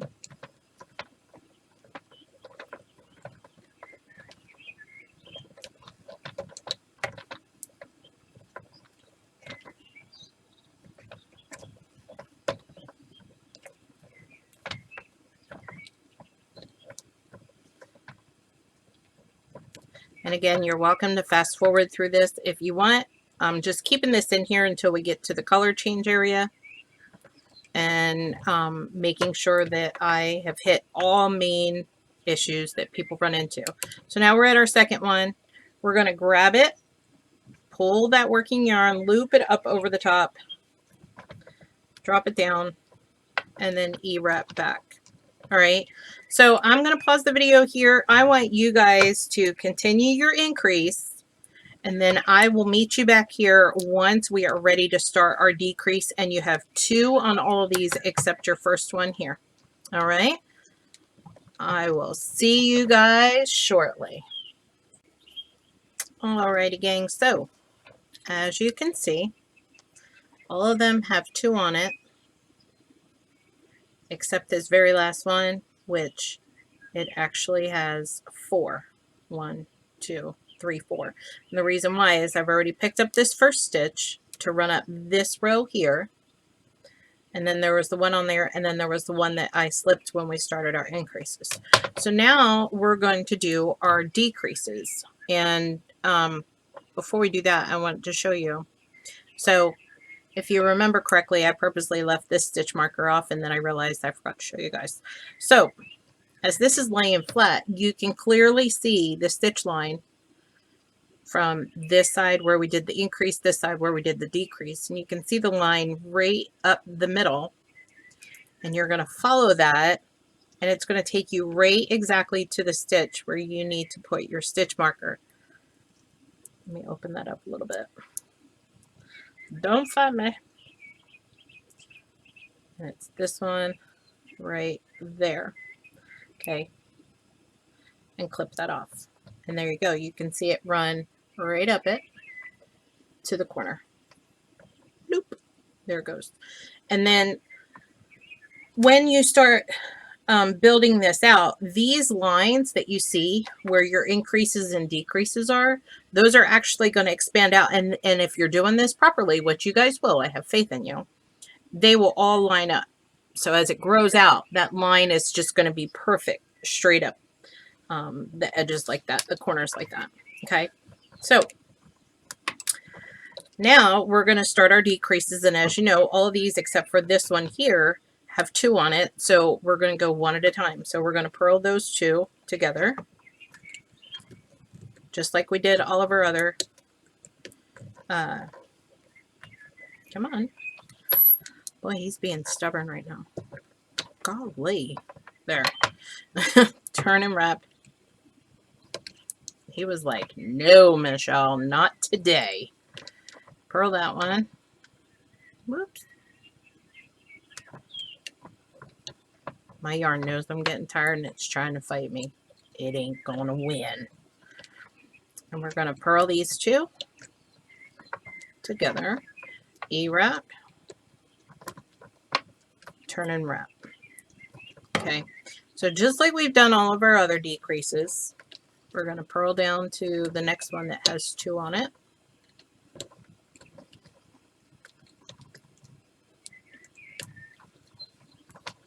This one has 2, so grab them both. Purl 2 together. E-wrap, E-wrap.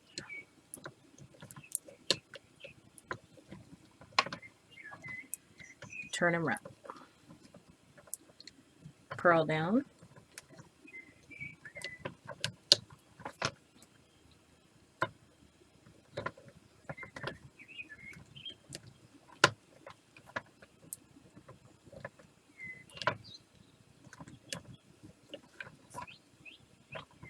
Grab these 2, purl them together. 1, 2, 3 E-wraps.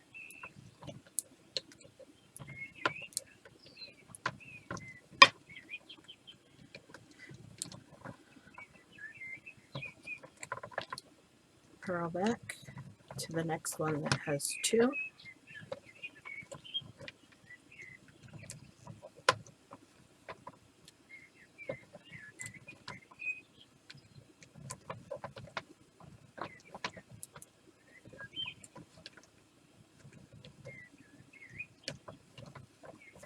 And grab both of them.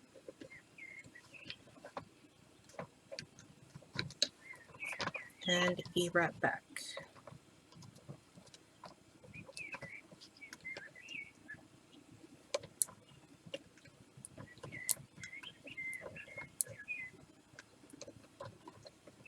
Turn and wrap.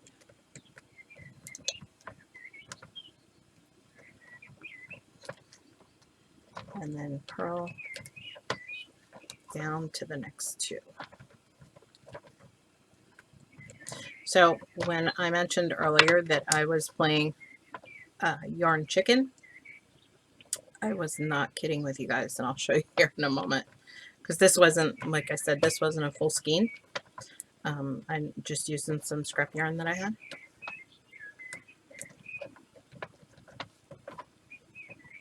Let me just grab this next one, and then I'll show you guys. Come on, there we go. Pick up 2.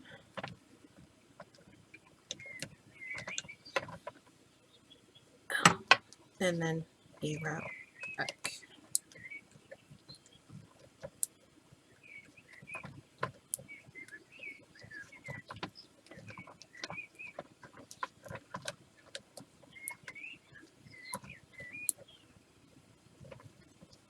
Turn and wrap. And then I'm going to purl this just to secure it real quick. So this is what I'm talking about. I have probably just enough to run this one side that I need to do before we do our color change. I like to live dangerously. Good gravy.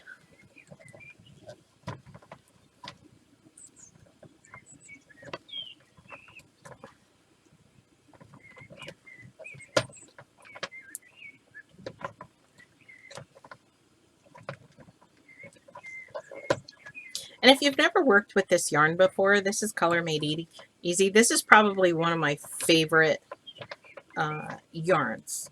I know a lot of people would prefer, you know, like latte cakes or something soft and squishy.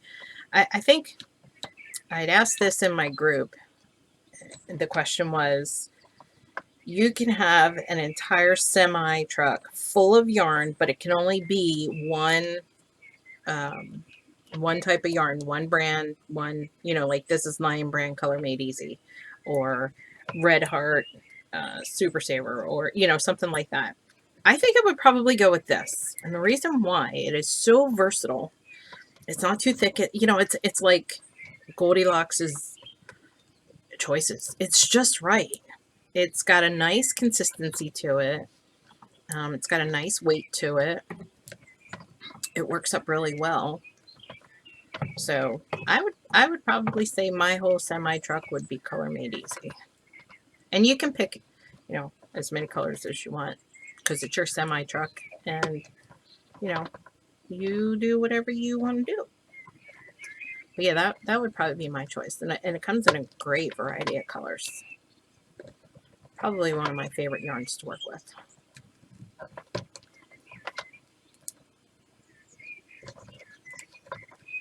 All right, we got a couple more of these to do. And then we can start picking up this other runway over here.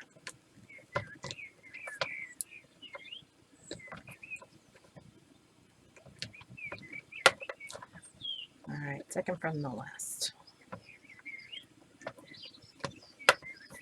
E-wrap back.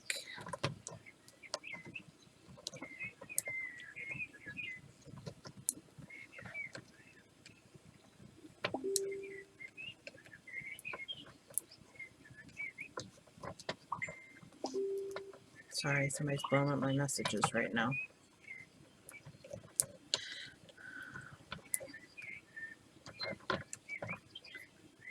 Turn and wrap. And now we're going to go down to this last one here. Purl. And we'll be done this fourth corner.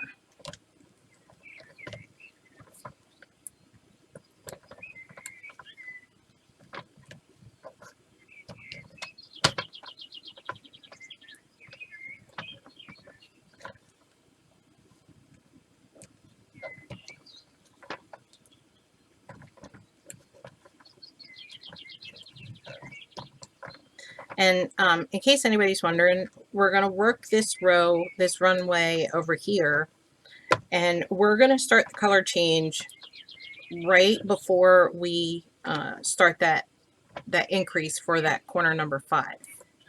Okay, so I know some of you are thinking, are we changing it before the corner, on the corner? We're going to get to this last row where the stitch marker is here, and then we're going to start our increase out. Okay, so right here we always turn and wrap on this. So I'm going to grab that,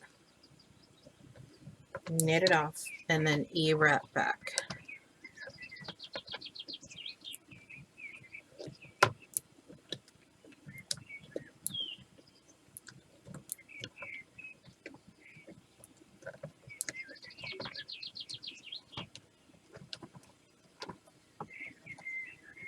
And we are done corner number 4. And again, to put that stitch marker back on this corner, just work it out a little bit more and then follow the line up to the corner where they meet, and then you know you're good to go. So I'm going to purl this one, and I'm going to come down here, and I know that I need to start picking these up over here. So I don't know if you guys can see that. This one here, if you notice, if you tug it just a little bit, that one's already grabbed. So don't let that fool you and think, okay, I got to put that one back on, because that's where you might mess up and think that you're going to be bunched or anything like that. So you want to grab the next one. So I'm going to turn this around, kind of wonky. I know it's hard to see for you guys, but I'm grabbing right at the next one up and putting it on there. There we go. So now this actually has 3 strands. Let me pull this one down. There we go. So we got 1, 2, and 3. Okay. So my working yarn, and then I'm just going to continue running this up the side like we did on this side, like we did down here, until we get up to this, and then we're going to stop there, and then we're going to start doing our color change once we get to this orange one. Okay, so I want you to continue.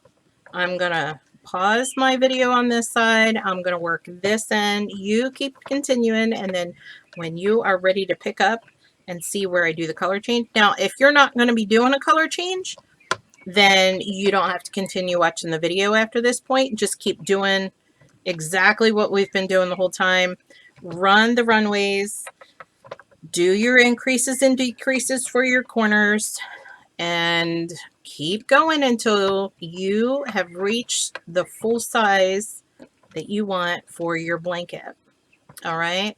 If you do want to continue with the color, stay tuned and just keep working. And then when I get up to the top to the orange stitch marker, then we will continue from there. Thanks, gang. Happy looming. Howdy, guys, and welcome back. So the last part of the video that we left on, I actually took a break, and I'm starting fresh the next day. And I want to say that I'm a step ahead, because I started getting into this, and then all of a sudden I'm like 30 minutes in and I realize, crap, I forgot to hit the record button.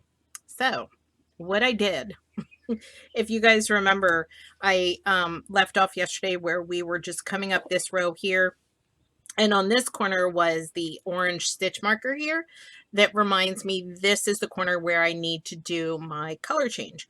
So I always do this anytime I'm working on something like this scale. leave yourself a safety line. And I'm glad that I did, because like I said, I was, cruising along doing my increase, and then I realized I wasn't hitting the record button. So I was talking to myself the whole entire time. So what I've done is I have this set up here. My working yarn is down here. I have this wound around and tightened because we're going to throw in our color now.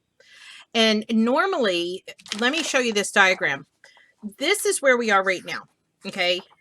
This picture compared to my actual work is a mirror image. So for example, this picture here, they go up, go to the left, and they're going counterclockwise. I am going clockwise. So here's my middle here, this, where they go up and they go right. I go up and, or excuse me, they go up and go left. I go up and go right. And then I go this way. So normally when you do a color change, you want to start on a knit row. But with the 10 stitch, it's a little different based on what direction that you are going. Now for me, I'm going right-handed and I'm doing my increases to the left. So with most situations, you always want to do a color change on a knit row, and this is why. You can see here, this is my Rainbow Road hat. You can actually find this on my patterns, my written patterns in my Reveille. When you do a color change on a knit row, it's nice, it's clean, no problems whatsoever. If you started on a purl row, most of the time what happens is you get this dot dash effect. Okay, you can see this here where it's the blue, black, purple, black. We don't want that. We want a nice, clean look. And I've noticed from past experiences when I've done 10 stitch blankets that for me, when I go in this direction that I'm going, which some of you may go as well, you want to do your color change on your purl row. So I've already attached my last corner piece here, and I haven't done my increase yet. And I've thrown in a safety line. And what a safety line is if you don't know, you just get off piece color of yarn that is a contrast to what you're doing. And you just run that through either with your hook or with a needle, all the pegs that you're going to be using. So that way, if you mess up like I did, where I started working and realized that I didn't leave my, that I didn't hit the record button, I had to undo everything, and I know exactly what stitches I need to pick up and put back up on the loom. Okay. So now that we're caught up and we have this all set up, my working yarn is down here at this end.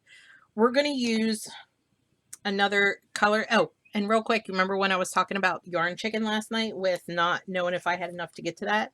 I had barely enough, but I still won. I won. Anyway, so we're going to be working with another color made easy color. This one is called Malachite, and it's like a really pretty deep sea green color. I love it. It's a great contrast to the shade color that I have right here. So what we're going to do with this is you want to leave yourself like a 6-inch tail. And when I've cut this one over here, which I've already done, I left a nice long tail on that also. 2 reasons. Number one, it's easier to attach the two once you're ready to attach them. And then it's easier to weave them in and make it look a lot cleaner. So leave yourself like about 6 inches of a tail and then loop it around your finger and create that loop. And then right here on the turn and wrap peg, what I do is pop it over that. I yarn that one over, leave this part of the tail, come around, and you can wrap it around like I did these with the other one just to secure it. That's fine.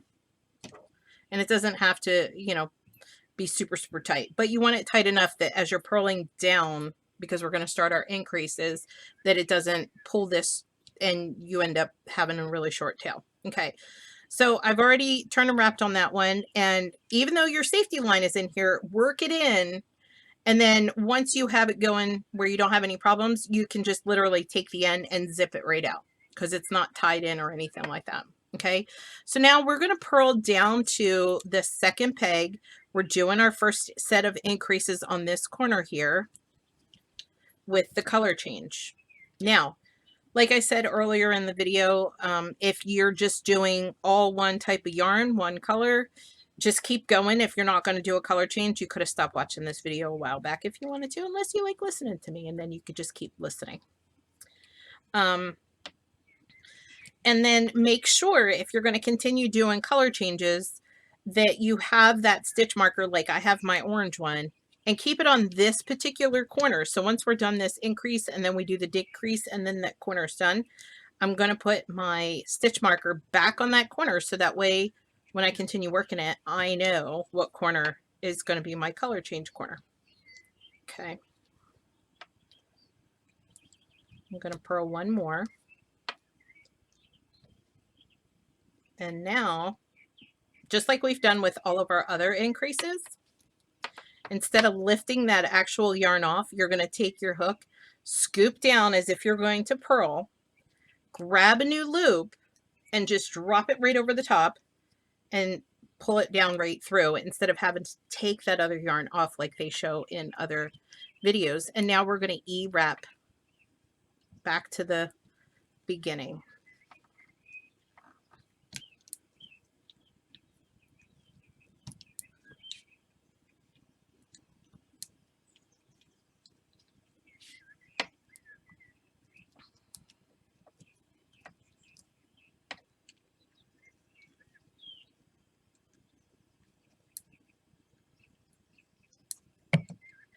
And always use a safety line when you're doing color changes. I'm going to do my turn and wrap.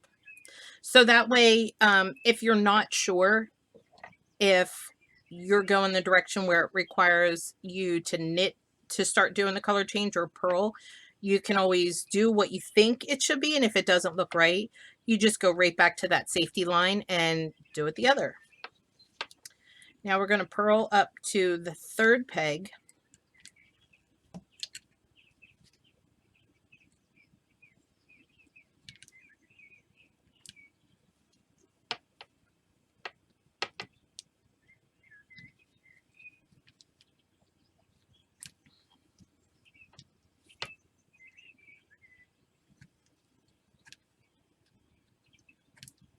And just like all the other decreases, each one of these will have, or increases and decreases that we've done on all the other corners. Each one of these will have two, except for that very first one, the white one. That one actually will have more than two once we're done with this. All right, so my second one, I'm going to reach down, grab that new loop, drop it over the top, tug it, and then E-wrap back. So you're just going to do like we've done with all the other corners. We're going to do our increases. And then once they're all done, we'll just start our decreases. So I want you to pause your video here, continue all these increases until you have two on every one and you're at this first peg where you just have to turn and wrap. And then I will meet you back here and we'll start our decrease. Alrighty, gang. So now you can see my first increase is done. All of these have two on each peg, except for this last one, which has three. Okay. So what we're going to do now that our increases are done. Geez, I can't use words today. Now we're going to start our decrease. So I've already turned and wrapped on this one. I'm going to grab both of these, purl those two together. I'm going to come around, wrap and turn, purl, go to the next one that has two, just like we've done with all the other decreases. Purl those two together, E-wrap, turn and wrap, then purl. So you guys know how to do your decreases now.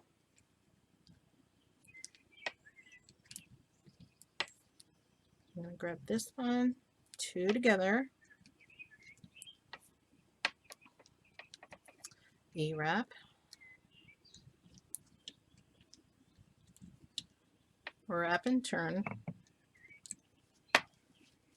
and continue that. And I want you guys to see, as you can see, it's real clean, no dots and dashes. So this is the right side, and on this side, so don't think about the yellow. That's my safety line. I can actually pull that out now. So all you want to do is just kind of put your fingers across here and ta-da, it's done. And this is what I was talking about with the dots and dashes. So again, just make sure whatever direction that you're going, put a safety line in. If you're doing it the same exact way that I am, where you're working to the right, increasing to, to the left, and you're working right-handed, then you know it's purl. But if you want to just, check if you're doing it another way, that's totally up to you. So what I'm going to do is I'm going to ask you to pause your video. I'm going to finish my decreases on this side. You finish your decreases on your side. And then once you're ready and you're finished with that decrease, meet me back here and we will wrap things up, because you are on your way to being a 10 stitch master. Okay. That's a high honor level right there, a 10 stitch master. So go ahead, pause your video. I'm going to pause mine and I will see you back here in just a few minutes. All right, gang. So now my decrease is completely done. You can see that we have a whole new corner right there that's done. And I'm going to grab my stitch marker. I popped it over here on this peg. And like, if you remember, if you follow this line where you see the two come together, you can clearly see this line right here. Take it all the way up and it's going to show you exactly the spot where you need to put your stitch marker. Slide that on there, clip it off. So that way, again, if you're doing any additional color changes, for this particular one, for me, this orange one tells me that's where I'm going to start my color change. Now, that corner is done. Now it's time to pick up this row here.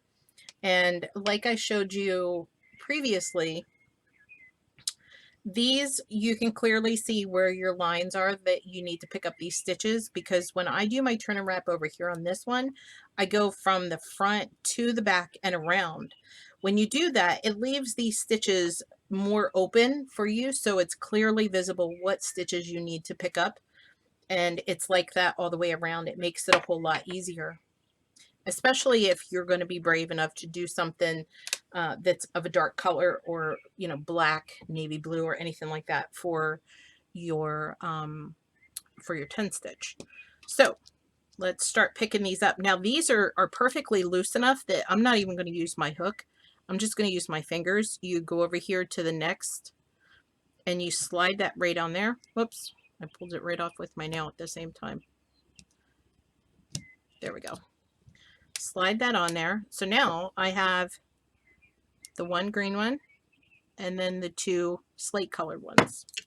And we're just going to pick up this runway before we get over here and we start that corner. So after I'm done this section here, I'm going to wrap up the video because it's just a matter of continuing everything that I've already taught you guys up to this point. So if you go ahead and continue working on yours, I'm going to continue on mine. Go ahead and press that pause button and I will see you back here when I am all the way over to this other side and we will wrap up our video. Alrighty, boys and girls. So this color change is underway. And even though I'm not done with this, what I'm going to do is Sunday is my blanket day. I work on my temperature blanket, which only takes me about 2 hours to do. And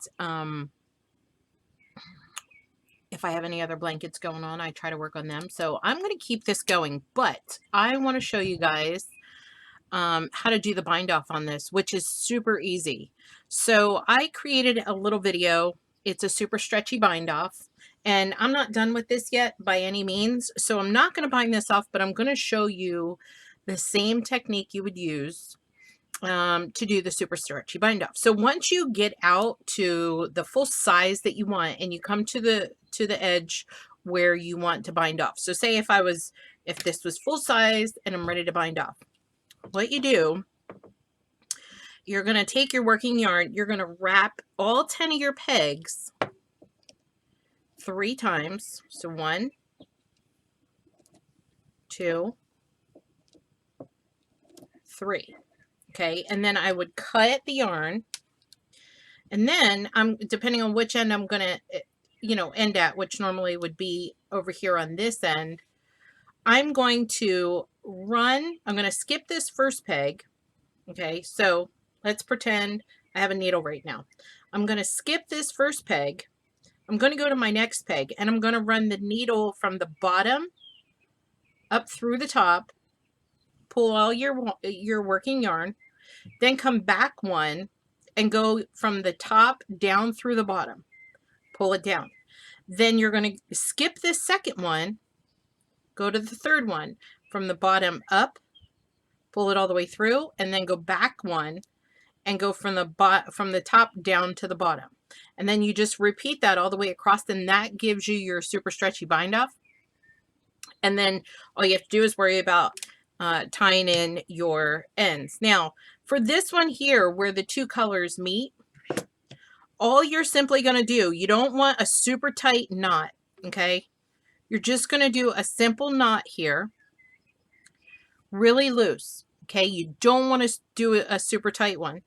Then you're going to thread this and just work it into your stitches, not right here on the edge, because you're still going to be working these. Now, if this is completely done and you're done, that's fine.